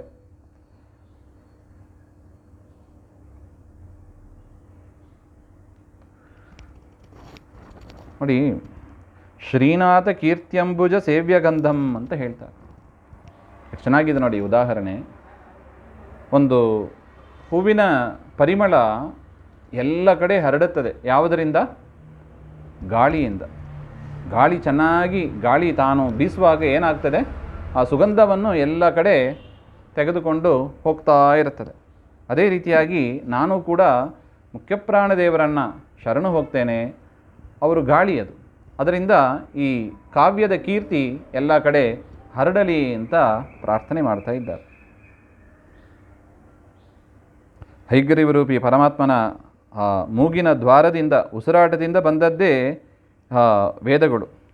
ಅಂಥ ವೇದಗಳ ವ್ಯಾಖ್ಯಾನ ರೂಪವಾಗಿ ಇರತಕ್ಕದ್ದು ಅಂಥ ಪರಮಾತ್ಮನ ದಿವ್ಯ ರೂಪ ಅದು. ಭಾಗೀಶತೀರ್ಥರೇ ಮೊದಲಾದವರ ಗುರುಗಳು, ದೇವತೆಗಳು ಎಲ್ಲರೂ ಕೂಡ ಆ ಪರಮಾತ್ಮನ ದಿವ್ಯವಾದ ಚರಿತ್ರೆ, ಆ ಭಾಗವತ ಎನ್ನತಕ್ಕ ಅದು ವೇದದ ಸಾರ, ಆ ಗ್ರಂಥವನ್ನು ಎಲ್ಲರೂ ಕೂಡ ಸೇವೆ ಮಾಡ್ತಾ ಇದ್ದಾರೆ. ಅದನ್ನೇ ನಾನು ಕೂಡ ಇಲ್ಲಿ ವಿವರಣೆ ಮಾಡ್ತೇನೆ ಅಂತ ಪ್ರತಿಜ್ಞೆಯನ್ನು ಕೂಡ ಮಾಡ್ತಾ ಇದ್ದಾರೆ.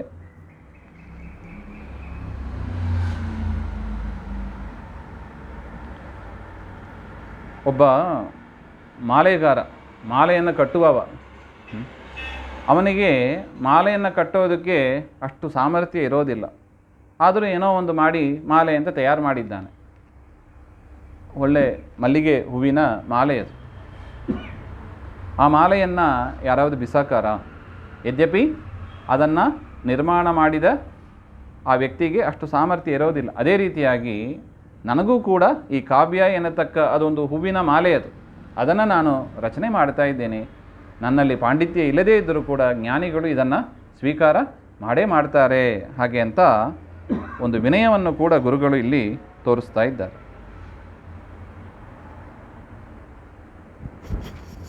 ಇನ್ನೊಂದು ಉದಾಹರಣೆಯನ್ನು ಕೊಡ್ತಾ ಇದ್ದಾರೆ ನೋಡಿ. ಎಲ್ಲಿ ದೋಷ ಇದೆಯೋ ಸಾಮಾನ್ಯ ಅದನ್ನು ಬಿಟ್ಟು ಬಿಡ್ತಾರೆ. ನೋಡಪ್ಪ ಇದು ಸರಿ ಇಲ್ಲ, ಯಾಕೆ ಇದರಲ್ಲಿ ದೋಷ ಇದೆ, ಈ ವ್ಯಕ್ತಿ ಸರಿ ಇಲ್ಲ, ಯಾಕೆ ಇವನಲ್ಲಿ ದೋಷ ಇದೆ ಹಾಗೆ ಅಂತ ಬಿಟ್ಬಿಡೋದುಂಟು.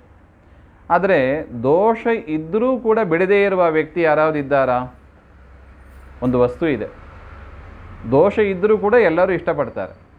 ಯಾವುದದು ಹಾಗೆ ಅಂದರೆ ಸಂಪತ್ತು. ಸಂಪತ್ತಿಗೆ ಒಂದು ದೋಷ ಇದೆ, ಏನು? ಚಂಚಲ ಅಂತ ಒಂದು ದೋಷ ಇದೆ ನೋಡಿ. ಅದು ಒಬ್ಬರ ಮನೆಯಲ್ಲಿ ಇರೋದು ಬಾಧೆ ಇಲ್ಲ, ಅದು ಇವ್ರ ಕೈಯಿಂದ ಅವ್ರ ಕೈಯಿಂದ ಕೈ ಮಾರಿ ಕೈ ಹೋಗ್ತಾನೇ ಇರ್ತದೆ. ಚಂಚಲ ಎನ್ನತಕ್ಕ ದೋಷ ಸಂಪತ್ತಿಗೆ ಇದ್ದರೂ ಕೂಡ ಯಾರೂ ಬಯಸಲ್ಲ ನೋಡಿ, ಎಲ್ಲರೂ ಬಯಸ್ತಾರೆ. ಅದೇ ರೀತಿಯಾಗಿ ನನ್ನ ಗ್ರಂಥದಲ್ಲೂ ಕೂಡ ದೋಷಗಳು ಇದ್ದರೆ ಜ್ಞಾನಿಗಳು ಅದನ್ನು ದೊಡ್ಡದು ಮಾಡದೆ ಅದನ್ನು ಸ್ವೀಕಾರ ಮಾಡಬೇಕು ಅಂತ ಪ್ರಾರ್ಥನೆಯನ್ನು ಕೂಡ ಮಾಡ್ತಾ ಇದ್ದಾರೆ. ಇಷ್ಟಾದ ಮೇಲೆ ಕಶ್ಯಪರ ಮಡದಿ ದಿತಿದೇವಿ ಅಂತ, ಆ ದಿತಿದೇವಿಯಲ್ಲಿ ಹುಟ್ಟಿ ಬಂದವರೇ ದೈತ್ಯರು. ಆ ದೈತ್ಯರು ದ್ವಾಪರ ಯುಗದ ಕೊನೆಯಲ್ಲಿ ಭೂಮಿಯಲ್ಲಿ ಹುಟ್ಟಿ ಭೂಮಿಯನ್ನು ಆಳ್ತಾ ಇದ್ದರು. ಅದರಿಂದ ಏನಾಯಿತು? ಭೂಮಿಗೆ ಭಾರ ಅಂತ ಅನ್ನಿಸ್ತಂತೆ, ಭೂಮಿಗೆ ಭಾರ ಆಯಿತು ಹಾಗೆ ಅಂತ. ಭೂಮಿಯ ಭಾರ ಸಹನೆ ಮಾಡಲಿಕ್ಕಾಗದೆ ಬ್ರಹ್ಮದೇವರನ್ನು ಹೋಗಿ ಪ್ರಾರ್ಥನೆ ಮಾಡಿದರಂತೆ ಭೂಮಾತೆ.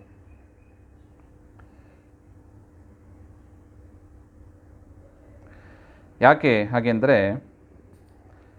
ಪತಿವ್ರತಾನಾಂ ಅಪರಾ ಕ್ವ ಭಾರಾಹ ಅಂತ ಹೇಳ್ತಾರೆ. ಭೂಮಾತೆ ಅಂದರೆ ಪರಮಾತ್ಮನ ಮಡದಿ. ಈ ದೈತ್ಯರು ಏನು ಮಾಡ್ತಾರೆ? ಪರಮಾತ್ಮನನ್ನು ನಿಂದೆ ಮಾಡ್ತಾರೆ.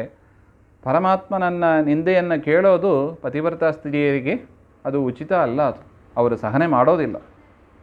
ಏನೇ ಪತಿಯಲ್ಲಿ ದೋಷಗಳು ಇದ್ದರೂ ಕೂಡ ಅವ್ರು ಬೇಕಾದ್ರೂ ಬೈಬೋದಷ್ಟೆ, ಬೇರೆಯವರು ಹೇಳುವಂತೆ ಇಲ್ಲ ಹಾಗೆ ಅಂತ. ಅದರಿಂದ ಅದು ಪತಿವ್ರತ ಸ್ತ್ರೀಯರ ಒಂದು ಗುಣ ಅಂತ ಹೇಳ್ತಾರೆ. ಅದರಿಂದ ಭೂಮಾತೆಗೆ ಅದನ್ನು ಕೇಳಿ ಸಹನೆ ಆಗಲಿಲ್ಲ ಅಂತ ಹೇಳ್ತಾರೆ.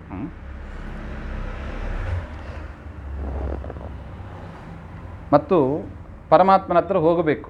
ಹೇಗೆ ಹೋಗ್ತಾರೆ ಹಾಗೆಂದರೆ ಗೋರೂಪವನ್ನು ಧರಿಸಿ ಹೋದರು ಅಂತ ಹೇಳ್ತಾರೆ. ಗೋರೂಪವನ್ನು ಯಾಕೆ ಧರಿಸಿದರು ಹಾಗೆಂದರೆ ಈ ಆಕಳು ಅಂದರೆ ದೇವರಿಗೆ ತುಂಬ ಇಷ್ಟ, ಗೋಬ್ರಾಹ್ಮಣ ಹಿತಾಯಚ ಅಂತ ಹೇಳ್ತಾರೆ ನೋಡಿ. ಅದರಿಂದ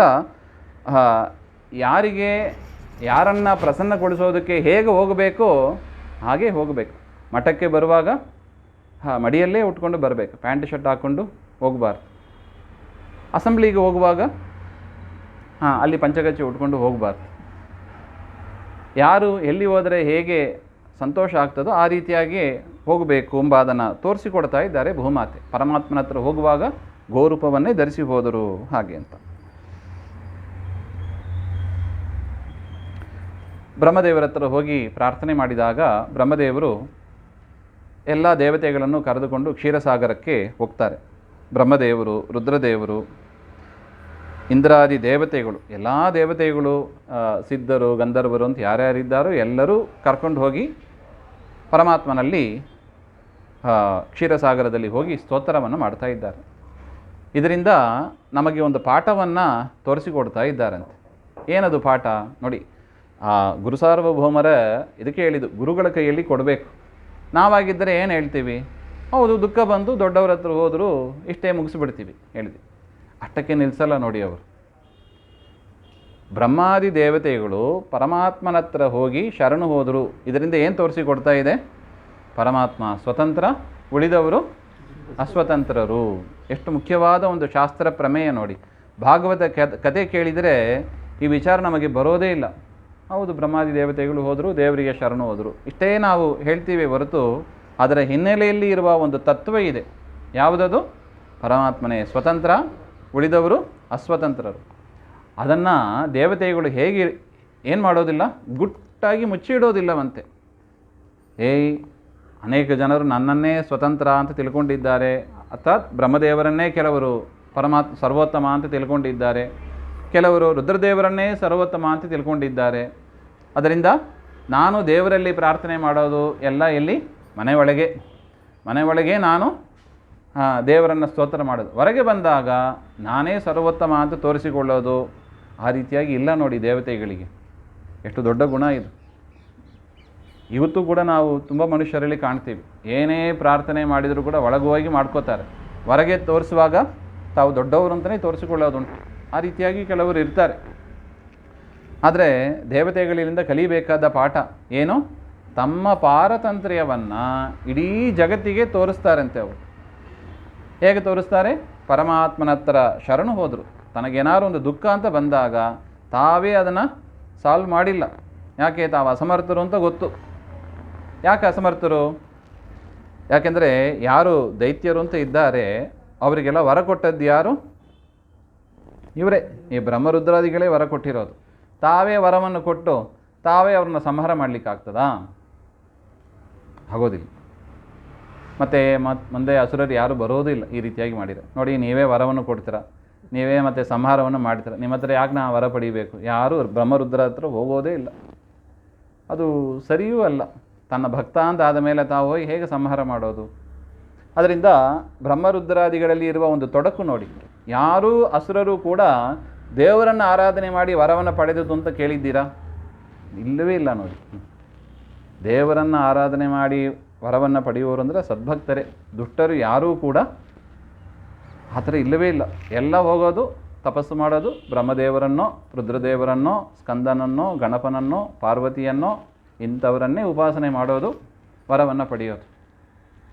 ಅದರಿಂದ ಆ ಅಸುರರಿಂದಲೇ ಜಗತ್ತಿಗೆ ತೊಂದರೆಯಾದಾಗ ಏನಾಗ್ತದೆ? ಅವ್ರು ಏನು ಮಾಡಲಿಕ್ಕೆ ಆಗೋದಿಲ್ಲ. ಯಾಕಂದರೆ ವರ ಕೊಟ್ಟದ್ದು ಅವರೇ, ಸಿಕ್ಕಾಕೊಂಡಂಗೆ ಆಗ್ತೈತೆ. ಅದರಿಂದ ಏನು ಮಾಡಿದರು? ತಮ್ಮ ಪಾರತಂತ್ರ್ಯವನ್ನು ಜಗತ್ತಿಗೆ ಸಾರುವುದಕ್ಕಾಗಿ ವಿಷ್ಣುವಿನ ಹತ್ರ ಅವರೆಲ್ಲರೂ ಕೂಡ ಶರಣು ಹೋದರು ಅಂತ. ಎಷ್ಟು ಒಂದು ಮುಖ್ಯವಾದ ಒಂದು ತತ್ವ ನೋಡಿ ಇದು. ಈ ಜಗತ್ತಿನಲ್ಲಿ ನಡೆದ ಸಿಸ್ಟಮ್ ಇದು. ಅಸುರರು ಎಲ್ಲರೂ ಕೂಡ ಉಪಾಸನೆ ಮಾಡೋದು ಬೇರೆಯವರನ್ನೇ, ವಿಷ್ಣು ಬಿಟ್ಟು ಬೇರೆಯವರನ್ನೇ. ವಾಯುದೇವರ ಹತ್ರ ಬರೋದಿಲ್ಲ. ಅದೊಂದು ಮುಖ್ಯವಾಗಿ ಗಮನಿಸಬೇಕಾದ ಒಂದು ವಿಚಾರ. ಯಾವ ಅಸುರರು ಕೂಡ ವಾಯುದೇವರ ಸುದ್ದಿಗೆ ಹೋಗೋದೇ ಇಲ್ಲ. ಅವರು ಒದ್ದು ಕಡಿಸ್ತಾರೆ. ಅವರು ದೂರ ಹೋಗುವಂತ, ವಾಯುದೇವರ ಹತ್ರ ಹೋಗಲಿಕ್ಕೆ ಆಗೋದಿಲ್ಲ. ಹೋಗೋದು ಬ್ರಹ್ಮದೇವರ ಹತ್ರ, ರುದ್ರದೇವರ ಹತ್ರ, ಬೇರೆಯವ್ರ ಹತ್ರ ಹೋಗ್ತಾರೆ. ಹರಿವಾಯು ಗುರುಗಳ ಹತ್ರ ಅವರು ಬರೋದೇ ಇಲ್ಲ. ಯಾರು ಬರ್ತಾರೆ ಅವ್ರ ಹತ್ರ? ಸಜ್ಜನರು ಮಾತ್ರ ಬರ್ತಾರೆ. ಅವರಿಗೆ ಈ ಹೊರಗಿರ ಯಾವುದು ಬೇಕಾಗೇ ಇಲ್ಲ. ಅವ್ರಿಗೇನು ಬೇಕು? ದೇವರ ಅನುಗ್ರಹ ಇದ್ದರೆ ಸಾಕು ಅಂತ ಅವರು ಇರ್ತಾರೆ.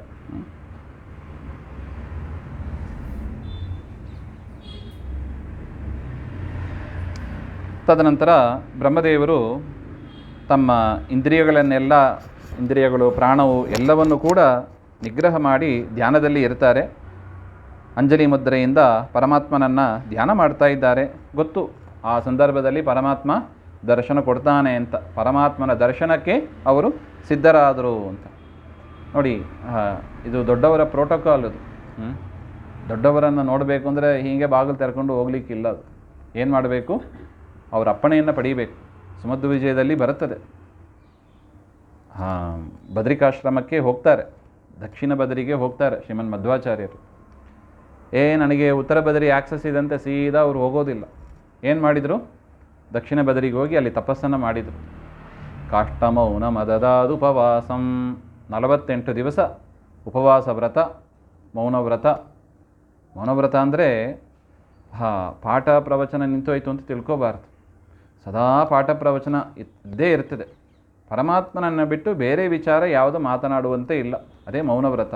ಹಾಗೆ ಅಂತ ಬೇರೆ ವಿಚಾರದಲ್ಲಿ ಮಾತೇ ಇಲ್ಲ. ಎಷ್ಟು ಚೆನ್ನಾಗಿರ್ತದೆ ನೋಡಿ. ಮನೆಯ ವಾತಾವರಣ ಆ ಥರ ಆಗಿಬಿಟ್ರೆ ಜಗಳನೇ ಇರೋದಿಲ್ಲ ಅಲ್ವಾ? ಒಬ್ಬರು ಮೌನವ್ರತ ಮಾಡಿದರೆ ಸಾಕು, ಮನೆ ಉದ್ಧಾರ ಆಗಿಬಿಡುತ್ತೆ. ಕಷ್ಟ ಇದೆ ಮಾಡೋದು. ಅದರಿಂದ ಆಕ್ಸೆಸ್ ಇದೆ ಅಂತ ಹೇಳಿ ಅದನ್ನು ಬಳಸ್ಕೊಳ್ಳೋದಿಲ್ಲ. ಏನು ಮಾಡ್ತಾರೆ? ಆ ಪ್ರೋಟೋಕಾಲ್ ಇದೆ ನೋಡಿ. ಧ್ಯಾನವನ್ನು ಮಾಡ್ತಾರೆ. ಪರಮಾತ್ಮ ಬಾ ಅಂತ ಒಪ್ಪಿಗೆ ಕೊಡಬೇಕು. ವೇದವ್ಯಾಸರು ಬರ್ತಾರೆ, ಒಂದು ಜ್ಯೋತಿ ರೂಪದಲ್ಲಿ ಬಂದು ನೀನು ಉತ್ತರ ಬದರಿಗೆ ಬಾ ಅಂತ ಹೇಳಿದ ಮೇಲೆ ಆಚಾರ್ಯರು ಅಲ್ಲಿಂದ ಮುಂದಕ್ಕೆ ಹೋದದ್ದು. ಹಾಗೆ ಅಂತ ಇದು ದೊಡ್ಡವರ ಲಕ್ಷಣ. ಕಲಿಬೇಕು ಇದೆಲ್ಲ. ಇಲ್ಲಿ ಬ್ರಹ್ಮದೇವರು ಹಾಗೆ ಮಾಡ್ತಾ ಇದ್ದಾರೆ. ಆಗ ಅವರು ಪದ್ಮಾಸನ ಇಟ್ಟುಕೊಂಡು ಪದ್ಮಾಸನದಲ್ಲಿ ಇದ್ದು ಪರಮಾತ್ಮನನ್ನು ಧ್ಯಾನ ಮಾಡಿದರು. ಅದರಿಂದ ಅವರಿಗೆ ಏನಂತ ಹೆಸರು ಬಂತು? ಪದ್ಮಾಸನ ಅಂತಲೇ ಅವರಿಗೆ ಹೆಸರು ಬಂತು. ಜಗತ್ತಿನಲ್ಲಿ ಪ್ರಸಿದ್ಧ. ಬ್ರಹ್ಮದೇವರಿಗೆ ಏನು ಹೆಸರು? ಪದ್ಮಾಸನ ಅಂತ. ಯಾಕೆ ಅಂತ ಕಾರಣ ಗೊತ್ತಿಲ್ಲ. ಪದ್ಮಾಸನ ಪದ್ಮಾಸನ ಅಷ್ಟೇ. ಆದರೆ ಗುರುಗಳು ಇಲ್ಲಿ ಕಾರಣವನ್ನು ತಿಳಿಸ್ತಾ ಇದ್ದಾರೆ. ಪರಮಾತ್ಮನನ್ನು ಧ್ಯಾನ ಮಾಡೋದಕ್ಕೆ ಪದ್ಮಾಸನದಲ್ಲಿ ಕುಳಿತು ಅವರು ಧ್ಯಾನ ಮಾಡಿದರು. ಪರಮಾತ್ಮ ಪ್ರಸನ್ನನಾದ. ಅದರಿಂದ ಅವರಿಗೆ ಪದ್ಮಾಸನ ಅಂತ ಹೆಸರು ಬಂತು. ಅದೇ ರೀತಿಯಾಗಿ ರುದ್ರದೇವರಿಗೆ ಅವರು ಕೂಡ ಪರಮಾತ್ಮನನ್ನು ಧ್ಯಾನ ಮಾಡಿದರು. ಕಾಯೇನ ವಾಚ ಮನಸ ಪರಮಾತ್ಮನನ್ನು ಧ್ಯಾನ ಮಾಡಿದರು. ಅವರು ಆ ಸಂದರ್ಭದಲ್ಲಿ ದಿಕ್ಕುಗಳನ್ನೇ ವಸ್ತ್ರವಾಗಿ ಇಟ್ಟುಕೊಂಡಿದ್ದರಿಂದ ಅವರಿಗೆ ಏನಂತ ಹೆಸರು ಬಂತು? ದಿಗಂಬರ ಅಂತ ಹೆಸರು ಬಂತು. ಈ ರೀತಿಯಾಗಿ ಪರಮಾತ್ಮನ ಸೇವೆಯನ್ನು ಅನುಸರಿಸಿ ಅವರಿಗೆ ಆ ಹೆಸರು ಬಂತು ಎಂಬ ಅದನ್ನು ತೋರಿಸಿಕೊಡ್ತಾ ಇದ್ದಾರೆ. ಇದರಿಂದ ನಮಗೆ ಒಂದು ಪಾಠ ಏನು? ಪರಮಾತ್ಮನ ಸೇವೆ ಮಾಡಿದ್ರಿಂದಲೇ ಅವರಿಗೆ ಆ ಹೆಸರು. ಪರಮಾತ್ಮನ ಸೇವೆ ಮಾಡದೇ ಇದ್ದರೆ ಹೆಸರು ಉಳಿಯೋದಿಲ್ಲ, ಹೆಸರು ಸಿಗೋದಿಲ್ಲ. ಅದರಿಂದ ಹೆಸರು ಸಿಗಬೇಕಂದ್ರೆ ಏನು ಮಾಡಬೇಕು? ಪರಮಾತ್ಮನ ಸೇವೆ ಮಾಡಬೇಕು ಎಂಬ ಒಂದು ಪಾಠವೂ ಕೂಡ ಗುರುಗಳು ಇಲ್ಲಿ ನಮಗೆ ತೋರಿಸಿಕೊಡ್ತಾ ಇದ್ದಾರೆ.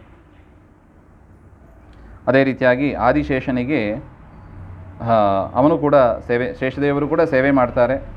ಸಹಸ್ರಾಕ್ಷ ಇಂದ್ರದೇವರು ಕೂಡ ಪರಮಾತ್ಮನ ಸ್ತೋತ್ರವನ್ನು ಮಾಡ್ತಾಯಿದ್ದಾರೆ. ಎಲ್ಲ ದೇವತೆಗಳು ಮಾಡಿದರು ಹಾಗೆ ಅಂತ. ತಮ್ಮ ಹೃದಯ ಕಮಲದಲ್ಲಿ ಪರಮಾತ್ಮನ ಸ್ಮರಿಸ್ತಾ ಮೌನದಿಂದ ಧ್ಯಾನವನ್ನು ಮಾಡಿದರು ಹಾಗೆ ಅಂತ. ಇನ್ನು ಭೂಮಾತೆಗೆ ಅಚಲ ಅಂತ ಹೆಸರು. ಅಚಲ ಅಂದರೆ ಏನು? ಸ್ಥಿರವಾಗಿ ಇರುವವಳು, ಅಂದರೆ ಗಟ್ಟಿ ಇರ್ತದೆ ನೋಡಿ. ಭೂಮಿಯ ಭಾಗ ಅಂದರೆ ಗಟ್ಟಿ ಇರತಕ್ಕದ್ದು ಭಾಗ ಅದು. ಅವಳಿಗೆ ಯಾಕೆ ಅಚಲ ಅಂತ ಹೆಸರು ಬಂತು ಅಂದರೆ ಪರಮಾತ್ಮನ ಅನುಗ್ರಹವನ್ನು ನಿರೀಕ್ಷೆ ಮಾಡಿ ಮನಸ್ಸನ್ನು ಸ್ಥಿರವಾಗಿ ಚಂಚಲ ಆಗದೆ ಮನಸ್ಸನ್ನು ದೇವರಲ್ಲೇ ಕೊಟ್ಟರು. ಅದರಿಂದ ಅವರಿಗೆ ಅಚಲ ಅಂತ ಹೆಸರು ಬಂತು ಅಂತ. ಅವರಿಗೆ ಯಾಕೆ ಹೆಸರು ಬಂತು? ಲೋಕದಲ್ಲಿ ಹೆಸರು ಪ್ರಸಿದ್ಧಿ ಇದೆ, ಆದರೆ ಹೆಸರಿನ ಹಿನ್ನೆಲೆಯಲ್ಲಿ ಇದ್ದ ಕಾರಣ ಪ್ರಸಿದ್ಧ ಆಗಿಲ್ಲ. ಅದನ್ನು ಗುರುಗಳು ಇಲ್ಲಿ ನಮಗೆ ತೋರಿಸಿಕೊಡ್ತಾ ಇದ್ದಾರೆ. ಸರ್ವಂ ಸಹ ಅಂತ, ಸರ್ವಸಹ ಅಂತ, ಎಲ್ಲವನ್ನು ಸಹನೆ ಮಾಡತಕ್ಕವಳು ಎಂಬ ಒಂದು ಅರ್ಥವೂ ಇದೆ ನೋಡಿ. ಅದು ಕೂಡ ಹೀಗೆ, ದೇವರು ಬಂದಿಲ್ಲ, ದೇವರ ಅನುಗ್ರಹ ಆಗಬೇಕು ಹಾಗೆ ಅಂತ ಅವರು ಸಿಟ್ಟು ಮಾಡಿಕೊಂಡು, ಯದ್ಯಪಿ ಯಾರು? ಪರಮಾತ್ಮನ ಮಡದಿ. ಧರಾದೇವಿ ಅಂದರೆ ಪರಮಾತ್ಮನ ಮಡದಿನೇ. ಹೇಗೆ ಷಣ್ಮಹಿಷಿಯರು ಅಂತ ನಾವು ಹೇಳ್ತೀವಿ, ಅದೇ ರೀತಿಯಾಗಿ ಧರಾದೇವಿಯು ಕೂಡ ವರಾಹದೇವರ ಮಡದಿ. ಆದರೂ ಕೂಡ ಆ ಒಂದು ಪ್ರೋಟೋಕಾಲ್ನ ಫಾಲೋ ಮಾಡ್ತಾ ಇದ್ದಾರೆ ನೋಡಿ. ಮನಸ್ಸನ್ನು ದೇವರಲ್ಲಿ ಇಟ್ಟರೆ ಮಾತ್ರ ದೇವರ ಅನುಗ್ರಹ. ಮನವನಿತ್ತರೆ ತನ್ನ ನೀವನು ಅಂತ. ಅಂಥವರಿಗೆ ಆ ಪರಿಸ್ಥಿತಿ ಇರುವಾಗ, ದೇವತೆಗಳಿಗೆ ಈ ಪರಿಸ್ಥಿತಿ, ಪರಮಾತ್ಮನ ಮಡದಿಗೆ ಈ ಥರ ಪರಿಸ್ಥಿತಿ ಅಂತ ಇರುವಾಗ ದೇವರು ಸಾಮಾನ್ಯ ಮನುಷ್ಯರಿಗೆ ಈ ನಿಯಮ ಹೇಳೋದು ಸರಿನೋ ತಪ್ಪೋ? ಸರಿನೇ. ಮನಸ್ಸನ್ನು ಕೊಟ್ಟರೆ ಮಾತ್ರ ದೇವರು. ಏನೇ ಇನ್ಫ್ಲೂಯೆನ್ಸ್ ಇದ್ದರೂ ಕೂಡ ದೇವರ ಹತ್ರ ಯಾವುದು ನಡೆಯೋದಿಲ್ಲ. ಮನಸ್ಸು ಕೊಡಬೇಕು. ಅದರಿಂದ ಶುದ್ಧ ಮನಸ್ಸಿನಿಂದ ದೇವರಿಗೆ ಮನಸ್ಸನ್ನು ಕೊಡಬೇಕು. ಕಪಟ, ವಂಚನೆ ಇತ್ಯಾದಿಗಳು ಇರಬಾರದು ಹಾಗೆ. ಇನ್ನು ಬ್ರಹ್ಮದೇವರು ಪುರುಷ ಸೂಕ್ತವನ್ನು ಹೇಳಿ ಪರಮಾತ್ಮನನ್ನು ಸ್ತೋತ್ರ ಮಾಡಿದರು ಅಂತ ಹೇಳ್ತಾರೆ. ಪುರುಷ ಸೂಕ್ತ ಏನು ಹೇಳ್ತದೆ? ನಿನಗೆ ಸ್ವಾಮಿ, ನಿನಗೆ 1000, ಅಲ್ಲಿ ಸಹಸ್ರ ಶೀರ್ಷ ಅಂತ ಶಬ್ದ ಇದೆ. ಸಹಸ್ರ ಅಂದರೆ ಅನಂತ ಅಂತ ರಾಯರ ವ್ಯಾಖ್ಯಾನದಲ್ಲಿ ತಿಳಿಸ್ತಾ ಇದ್ದಾರೆ. ಅನಂತ ಕೈಗಳು, ಅನಂತ ತಲೆಗಳು, ಅನಂತ ಪಾದಗಳು. ಇದರಿಂದ ಏನು ತಿಳಿಸಿಕೊಡ್ತಾ ಇದ್ದಾರೆ ಅಂದರೆ, ಈ ಭೂಭಾರ ಹರಣಕ್ಕೆ ಕಂಸ ಒಬ್ಬ ಮಾತ್ರ ಇಲ್ಲ. ಕಂಸನಂತ ಸಾವಿರಾರು ಜನ ಇದ್ದಾರೆ. ಅವರೆಲ್ಲರನ್ನೂ ಕೂಡ ಸಂಹಾರ ಮಾಡಬೇಕು ಅಂದರೆ ನೀನು ಎಂಥವನಾಗಿರಬೇಕು? ಸಹಸ್ರ ಶೀರ್ಷ, ಸಹಸ್ರ ಪುರುಷನೇ ಆಗಿರಬೇಕು ನೀನು. ಅಂಥವರಿಗೆ ಮಾತ್ರ ಸಾಧ್ಯ. ಅದರಿಂದ ಬ್ರಹ್ಮದೇವರು ಪುರುಷ ಸೂಕ್ತದಿಂದ ಸ್ತೋತ್ರ ಮಾಡಿದರು ಹಾಗೆ ಅಂತ ನೋಡಿ. ಇದರಿಂದ ನಮಗೂ ಒಂದು ಪಾಠ ಏನು? ನಮ್ಮ ಕಾರ್ಯ ಸಿದ್ಧ ಆಗಬೇಕು ಹಾಗೆಂದರೆ ದೇವರನ್ನು ಏನಂತ ಉಪಾಸನೆ ಮಾಡಬೇಕು? ಸಹಸ್ರ ಶೀರ್ಷ, ಸಹಸ್ರಾಕ್ಷ, ಸಹಸ್ರಪಾತ್, ಹೀಗೆ ಉಪಾಸನೆ ಮಾಡಬೇಕು. ಯಾಕೆ? ಆ ಕಾರ್ಯವನ್ನು ಮುಗಿಸುವ ಸಾಮರ್ಥ್ಯ, ಅಷ್ಟು ಶಕ್ತಿ ಸಾಮರ್ಥ್ಯ ಇದೆ. ಯಾರಲ್ಲಿದೆ? ದೇವರಲ್ಲಿ ಮಾತ್ರ ಇದೆ. ದೇವರ ಅನುಗ್ರಹ ಇದ್ದರೆ ಮಾತ್ರ ನಮಗೆ ಆ ಕಾರ್ಯ ಸಿದ್ಧಿ ಆಗ್ಬೋದು. ಅದರಿಂದ ಕಾರ್ಯಸಿದ್ಧಿ ಆಗಬೇಕು ಅಂದರೆ ಏನು ಮಾಡಬೇಕು? ಪುರುಷ ಸೂಕ್ತದಿಂದ. ಅದಕ್ಕೆ ನಿತ್ಯ ಪ್ರತಿ ದಿವಸವೂ ಕೂಡ ಪೂಜೆಯಲ್ಲಿ ಪುರುಷ ಸೂಕ್ತದ ಪಠನ ನಮಗೆ ವಿಧಿಸಲ್ಪಟ್ಟಿದೆ ಹಾಗೆ ಅಂತ ನಾವು ಅರ್ಥ ಮಾಡ್ಕೋಬೇಕು. ಪುರುಷ ಸೂಕ್ತವನ್ನೇ ಯಾಕೆ ಹೇಳಬೇಕು ಅಂತ ಒಂದು ಪ್ರಶ್ನೆ ಬರುತ್ತದೆ. ಅದಕ್ಕೆ ಇದೆಲ್ಲ ಉತ್ತರವಾಗಿ ಇದೆ ಹಾಗೆ ಅಂತ.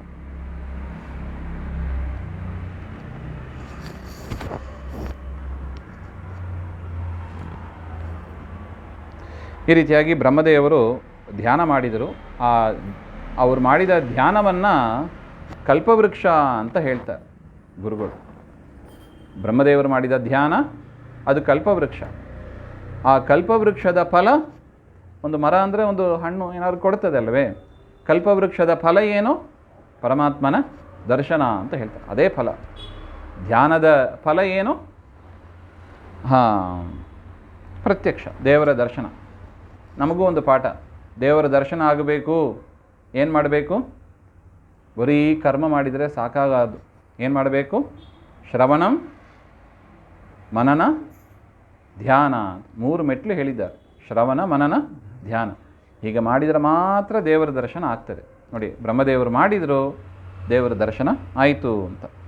ಅದರಿಂದ ತುಂಬ ಜನ ಕೇಳೋದುಂಟು, ಅಲ್ಲ ನಿಮ್ಮಲ್ಲಿ ಶ್ರವಣ ಮನನ ಧ್ಯಾನ ಸಾಧನೆ ಮೆಟ್ಟದು ಅಂತ ಹೇಳ್ತೀರಿ, ಇದನ್ನು ಮಾಡಿದವರು ಯಾರಾದರೂ ಪರಮಾತ್ಮನನ್ನು ಕಂಡಿದ್ದಾರಾ ಹಾಗೆ ಅಂತ ಒಂದು ಪ್ರಶ್ನೆ. ಏನು ಹೇಳಬೇಕು? ನೋಡಿ, ಕಂಡಿದ್ದಾರೆ. ನೋಡಿ, ಬ್ರಹ್ಮಾದಿ ದೇವತೆಗಳು ಕಂಡ್ರುಂಬ, ಅದಕ್ಕೆ ಇದೇ ಸಾಕ್ಷಿ. ಪರಮಾತ್ಮ ಅಲ್ಲಿ ಪ್ರತ್ಯಕ್ಷನಾದ ಅಂತ ಹೇಳ್ತಾರೆ. ಆಗ ಪರಮಾತ್ಮ ಪ್ರತ್ಯಕ್ಷನಾಗಿ ಭೂಭಾರವನ್ನು ಹರಣೆ ಮಾಡ್ತೇನೆ, ಭೂಭಾರವನ್ನು ನಾಶ ಮಾಡ್ತೇನೆ ಅಂತ ಪರಮಾತ್ಮ ಅನುಗ್ರಹ ಮಾಡಿದ ಅಂತ ಹೇಳ್ತಾರೆ. ತದನಂತರ ತನ್ನ ಮಡದಿಯಾದ ಲಕ್ಷ್ಮೀದೇವಿ ಹತ್ರ, ಮಾಯಾ ಅವರ ಹತ್ರ ಪರಮಾತ್ಮ ಹೇಳಿದನಂತೆ,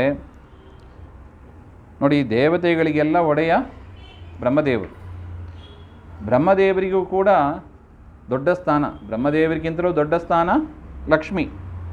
ಆ ಲಕ್ಷ್ಮೀದೇವಿಗೂ ಸ್ವಾಮಿಯಾದವ ನಾನೊಬ್ಬನೇ. ಈ ಒಂದು ತತ್ವವನ್ನು ಜಗತ್ತಿನಲ್ಲಿ ತೋರಿಸಿಕೊಡಬೇಕಾಗಿದೆ. ಎಲ್ಲ ದೇವತೆಗಳಿಗೂ ಸ್ವಾಮಿ ಬ್ರಹ್ಮದೇವರು, ಬ್ರಹ್ಮದೇವರ ಸ್ವಾಮಿ ಲಕ್ಷ್ಮಿ, ಲಕ್ಷ್ಮೀದೇವಿಯ ಸ್ವಾಮಿ ಪರಮಾತ್ಮ ಅಂತ. ಇದನ್ನು ತೋರಿಸಿಕೊಡುವುದಕ್ಕಾಗಿ ಪರಮಾತ್ಮ ಏನು ಮಾಡಿದ ಗೊತ್ತಾ? ಎಷ್ಟು ಚೆನ್ನಾಗಿದೆ ನೋಡಿ. ದೇವರು ದರ್ಶನ ಕೊಟ್ಟು ಮಾತನಾಡಿದಾಗ ಲಕ್ಷ್ಮೀದೇವಿಗೆ ದೇವರ ರೂಪವೂ ಕಾಣಿತು ಮತ್ತು ಪರಮಾತ್ಮನ ಶಬ್ದವೂ ಕೇಳಿಸ್ತು. ಅಂದರೆ 2 ಇಂದ್ರಿಯಗಳ ಉಪಯೋಗ ಆಯಿತು ಲಕ್ಷ್ಮೀದೇವಿಗೆ. ಕಣ್ಣಿಂದ ನೋಡೋಕ್ಕಾಯಿತು, ಕಿವಿಯಿಂದಲೂ ಕೇಳೋಕ್ಕಾಯಿತು. ಬ್ರಹ್ಮದೇವರಿಗೆ ಬರೀ ಕಿವಿಯಿಂದ ಕೇಳೋಕ್ಕಾಯಿತು. ರೂಪ ದೇವರು ದರ್ಶನ ಕೊಟ್ಟಿಲ್ಲವಂತ. ದರ್ಶನ ಕೊಟ್ಟಿಲ್ಲ ಅಂದರೆ ಏನು? ಸದಾ ಮನಸ್ಸಿನಲ್ಲಿ ದೇವರನ್ನು ಕಾಣುವವರೇ. ಆದರೆ ಆ ಅನುಗ್ರಹ ಸಂದರ್ಭದಲ್ಲಿ ಲಕ್ಷ್ಮೀದೇವಿಗೆ ಮಾತ್ರ ದರ್ಶನ. ಯಾಕೆ ದೇವರು ಹಿಂಗೆ ಮಾಡಿದ? ಈ ಒಂದು ತಾರತಮ್ಯ ಇದೆ ಅಂತ ತುಂಬ ಜನ ಹೇಳೋದು. ತಾರತಮ್ಯನೇ ಇಲ್ಲ ನಮ್ಮಲ್ಲಿ ಹಾಗೆ. ವೇದಾಂತ ವಿಚಾರದಲ್ಲಿ ತಾರತಮ್ಯ ಇಲ್ಲ ಹಾಗೆ. ತಾರತಮ್ಯ ಇಲ್ಲ ಅಂದರೆ ಇದು ಹೇಗೆ ಸಾಧ್ಯ ಹೇಳಿ? ಕೂಡಿಸ್ಲಿಕ್ಕೆ ಬರೋದಿಲ್ಲ. ನಮ್ಮ ಸಿದ್ಧಾಂತದ ಮುಖ್ಯ ಪ್ರಮೇಯ ಅದು ತಾರತಮ್ಯ ಅಂತ. ಎಷ್ಟು ಚೆನ್ನಾಗಿ ದೇವರು ತೋರಿಸಿಕೊಡ್ತಾ ಇದ್ದಾನೆ ನೋಡಿ. ಲಕ್ಷ್ಮೀದೇವಿಗೆ ದೇವರ ದರ್ಶನವೂ ಆಯಿತು, ಮಾತು ಕೇಳಿಸ್ತು. ಬ್ರಹ್ಮದೇವರಿಗೆ ಕೇವಲ ಮಾತು ಕೇಳಿಸ್ತು, ರೂಪ ಕಂಡಿಲ್ಲ. ಬೇರೆ ದೇವತೆಗಳಿಗೆ ಎರಡೂ ಇಲ್ಲ, ಮಾತು ಕೇಳಿಸಲಿಲ್ಲ, ರೂಪವು ಕಾಣಿಸಲಿಲ್ಲ ಹಾಗೆ. ಆ ರೀತಿಯಾಗಿ ಲಕ್ಷ್ಮೀದೇವಿ ಹತ್ರ ಪರಮಾತ್ಮ ಏನು ಹೇಳಿದ ಹಾಗೆ ಅಂದರೆ, ನೀನು ಭೂಮಿಗೆ ಹೋಗು, ದೇವಕಿಯ ಉದರದಲ್ಲಿ ಶೇಷದೇವರು ಬರ್ತಾರೆ, ಆ ಗರ್ಭವನ್ನು ನೀನು ರೋಹಿಣಿ ಉದರಕ್ಕೆ ಇಡು ಹಾಗೆ ಅಂತ ಪರಮಾತ್ಮ ಆಜ್ಞೆ ಮಾಡಿದ. ರಮಾದೇವಿಯು ಕೂಡ ಪರಮಾತ್ಮನನ್ನು ಪ್ರದಕ್ಷಿಣೆ ಮಾಡಿ ಅದೇ ಪ್ರಕಾರವೇ ಮಾಡಿದರು ಅಂತ ಹೇಳ್ತಾರೆ. ಪರಮಾತ್ಮನ ಆಜ್ಞೆಯಂತೆ ಶೇಷದೇವರು ಮೊದಲು ಅವತಾರ ಮಾಡ್ತಾರೆ, ಭೂಮಿಯಲ್ಲಿ ಅವತಾರ ಮಾಡ್ತಾರೆ. ಅದು ಹೇಗಿತ್ತು ಹಾಗೆಂದರೆ, ಸಂಪ್ರೇಷಯಂತಿ ಸ್ಮ ನೃಭಿರ್ನರೇಂದ್ರಾಹ ಶಯ್ಯಾನ್ ಸ್ವಕೀಯಾಂ ಪುರತಃ ಪ್ರಯಾಣೆ.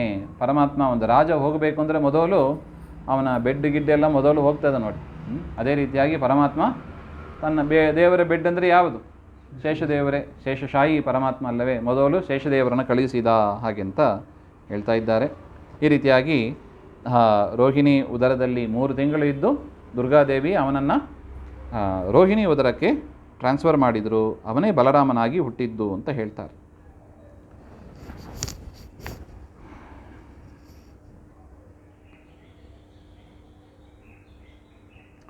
ದೇವರ ಕರುಣೆ ಅದು ಎಷ್ಟಿದೆ ಎಂಬುದನ್ನು ಈ ಒಂದು ಶ್ಲೋಕದಲ್ಲಿ ಹೇಳ್ತಾ ಇದ್ದಾರೆ. ಕರುಣಾಸಂಧಿ ತಿಳ್ಕೊಂಡಿದ್ದೀರಿ ನೀವು. ಇದು ಒಂದು ಸೇರಿಸ್ಕೋಬೇಕು ಅದರಲ್ಲಿ. ಕರುಣಾಸಂಧಿ ಎಷ್ಟು ಇದೆ ಹಾಗೆಂದರೆ, ಪರಮಾತ್ಮ ತಾನು ಮಗನಾಗಿ ತಾಯಿಯಿಂದ ಯಾರ್ಯಾರನ್ನ ಕರೀತಾರೆ, ಪರಮಾತ್ಮನ ತಾಯಿ ಅಂತ ಯಾರನ್ನ ಕರೀತಾರೆ ಹಾಗೆಂದರೆ ಕೃಷ್ಣನ ತಾಯಿ ಅಂತ 3 ಜನರನ್ನ ಕರೀತಾರಂತೆ. ಒಬ್ಬಳು ದೇವಕಿ, ಮತ್ತೊಬ್ಬಳು ಯಶೋಧ, ಮತ್ತೊಬ್ಬರು ರೋಹಿಣಿ ಅಂತ ಹೇಳ್ತಾರೆ.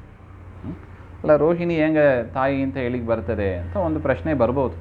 ಅದಕ್ಕೆ ಗುರುಗಳು ತೋರಿಸಿಕೊಡ್ತಾ ಇದ್ದಾರೆ, ಬಲರಾಮನಲ್ಲಿ ಪರಮಾತ್ಮ ಶುಕ್ಲಕೇಶ ಆವೇಶದಿಂದ ಇದ್ದ ಅಂತ ಹೇಳ್ತಾರೆ. ಅಂದರೆ ಪರಮಾತ್ಮ ತಾನು ಅವತಾರ ಮಾಡಬೇಕಂದ್ರೆ ಕೃಷ್ಣಾವತಾರ ತನ್ನ 2 ಕೂದಲನ್ನು ತೆಗೆದು ಹಾಕಿದ. ಒಂದು ಶುಕ್ಲಕೇಶ, ಇನ್ನೊಂದು ಕೃಷ್ಣಕೇಶ. ಹಾಗೆ ಬಿಳಿ ಕೂದಲು, ಕಪ್ಪು ಕೂದಲು. ದೇವರಿಗೆ ವಯಸ್ಸಾಯಿತೋ ಏನೋ ಅಂತ ನಾವು ತಿಳ್ಕೋಬಾರ್ದು. ಅದು ವಯಸ್ಸಾದದಿಂದ ಬಂದ ಕೂದಲು ಅಲ್ಲ, ಅದು ದೇವರಿಗೆ ಸ್ವಾಭಾವಿಕವಾಗಿ ಇರತಕ್ಕದ್ದು. ಅಂತಹ ಕೂದಲನ್ನು ತೆಗೆದುಹಾಕಿದ. ಆ ಕೂದಲು ಬಲರಾಮನಲ್ಲಿ ಇತ್ತು. ಹಾಗೆ ಅದನ್ನು ಶುಕ್ಲಕೇಶ ಆವೇಶ ಅಂತ ಕರಿತೀವಿ. ಶುಕ್ಲಕೇಶ ಆವೇಶದಿಂದ ಪರಮಾತ್ಮ ಬಂದದ್ದರಿಂದ ಬಲರಾಮನ ತಾಯಿ ರೋಹಿಣಿ ಆದ್ದರಿಂದ ಕೃಷ್ಣನಿಗೂ ತಾಯಿ ಆದರು ನೋಡಿ. ಯಾಕೆ? ಶುಕ್ಲಕೇಶ ರೂಪದಿಂದ ಪರಮಾತ್ಮ ಕೃಷ್ಣ ಒಂದು ರೂಪದಿಂದ ಬಲರಾಮನಲ್ಲೂ ಇದ್ದಾನೆ. ಅದರಿಂದ ಕೃಷ್ಣನ ತಾಯಿ ರೋಹಿಣಿಯೂ ಹೌದು. ಅಂದರೆ ರೋಹಿಣಿಗೆ ಎಷ್ಟು ಸಂತೋಷ ಆಗಲಿಕ್ಕಿಲ್ಲ ನೋಡಿ.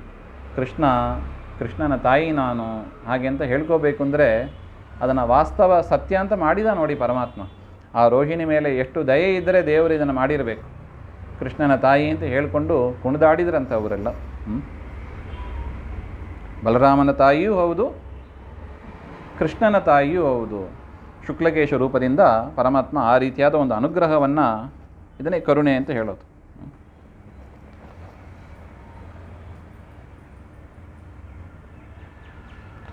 ಇನ್ನು ಜಯ ವಿಜಯರು ಅಂತ ದ್ವಾರಪಾಲಕರು, ವೈಕುಂಠದ ದ್ವಾರಪಾಲಕರು, ಸನಕಾದಿಗಳ ಶಾಪದಿಂದ ಅವರು ಅಸುರರಾಗಿ ಹುಟ್ಟಿದ್ದರು. ಅವರನ್ನು ಮತ್ತೆ ಅವರ ಜಾಗಕ್ಕೆ ಕರೆದುಕೊಂಡು ಹೋಗಬೇಕು ಅಂತ ಪರಮಾತ್ಮ ತಾನು ಕೃಷ್ಣನಾಗಿ ಅವತಾರ ಮಾಡಿದ. ಕೃಷ್ಣಾವತಾರದ ಹಿನ್ನೆಲೆ ಏನು ಅಂತ ಹೇಳ್ತಾ ಇದ್ದಾರೆ. ಕೃಷ್ಣ ಯಾಕೆ ಅವತಾರ ಮಾಡಬೇಕು? ಕೇವಲ ಕಂಸನ ಸಂಹಾರಕ್ಕಾಗಿ ಮಾತ್ರ ಅಂತ ತಿಳಿಬಾರ್ದು. ಮತ್ತು ಜಯ ವಿಜಯರನ್ನು ಅವರ ಸ್ಥಾನದಲ್ಲಿ ಕರೆದೊಯ್ಯಬೇಕು ಅಂತ. ಇದು ಯಾವುದರ ಸೂಚನೆ? ಇದು ಕೂಡ ಕರುಣೆಯ ಸೂಚನೆ ಅಂತಾರೆ. ತಮ್ಮ ಭೃತ್ಯರು ಈಗ ನೋಡ್ತೀವಿ, ಕೆಲಸದಲ್ಲಿ ಇದ್ದರೆ ಒಂದು ರೀತಿಯಾದ ಟ್ರೀಟ್ಮೆಂಟ್, ರಿಟೈರ್ಮೆಂಟ್ ಆದ ಮೇಲೆ ಆ ಕಂಪ್ನಿಗೆ ಹೋದರೆ ತಿರುಗು ನೋಡುವವರು ಇರಲ್ಲ, ಬನ್ನಿ ಅಂತ ಕರೆಯೋವರು ಇರೋದಿಲ್ಲ. ಆ ಥರ ಇರುತ್ತದೆ. ಆದರೆ ದೇವರ ವ್ಯವಸ್ಥೆ ಹಾಗಿಲ್ಲ ನೋಡಿ. ನೀನು ವೈಕುಂಠದಲ್ಲಿ ಸೇವೆ ಮಾಡಿದರೂ ಸರಿ, ಶಾಪ ಪಡ್ಕೊಂಡು ಭೂಮಿಯಲ್ಲಿ ಹೋದರೂ ಸರಿ, ನಮ್ಮನ್ನು ರಕ್ಷಣೆ ಮಾಡೋದಕ್ಕೆ ಪರಮಾತ್ಮ ಇದ್ದಾನೆ ಎಂಬುದನ್ನು ತೋರಿಸಿಕೊಡ್ತಾ ಇದ್ದಾರೆ. ಅದಕ್ಕಾಗಿ ದೇವರು ಅವತಾರವನ್ನು ತಾಳಿದ ಅಂತ ಗುರುಗಳು ತಿಳಿಸಿಕೊಡ್ತಾ ಇದ್ದಾರೆ.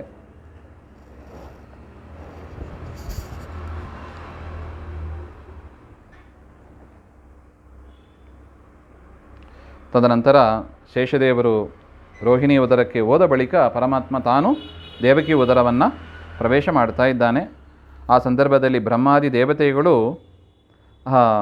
ಗರ್ಭಸ್ತುತಿ ಅಂತ ಮಾಡ್ತಾ ಇದ್ದಾರೆ. ಅವರ ಸ್ತೋತ್ರ ಇಷ್ಟೇ: ಸ್ವಾಮಿ, ನೀನು ಗರ್ಭವಾಸ ಮಾಡುವುದು ನಮಗೆ ದುಃಖವನ್ನು ಕೊಟ್ಟರೂ ಕೂಡ ಲೋಕಕ್ಷೇಮಕ್ಕಾಗಿ, ನಮಗೆಲ್ಲರಿಗೂ ಮೋಕ್ಷವನ್ನು ಕೊಡುವುದಕ್ಕಾಗಿ ನೀನು ಈ ಒಂದು ಲೀಲೆಯನ್ನು ಮಾಡ್ತಾ ಇದ್ದೀಯಾ, ನಿನಗೆ ನಮಸ್ಕಾರ ಹಾಗೆ ಅಂತ ಬ್ರಹ್ಮಾದಿ ದೇವತೆಗಳು ಗರ್ಭಸ್ತುತಿಯನ್ನು ಮಾಡಿದರು ಹಾಗೆ ಅಂತ.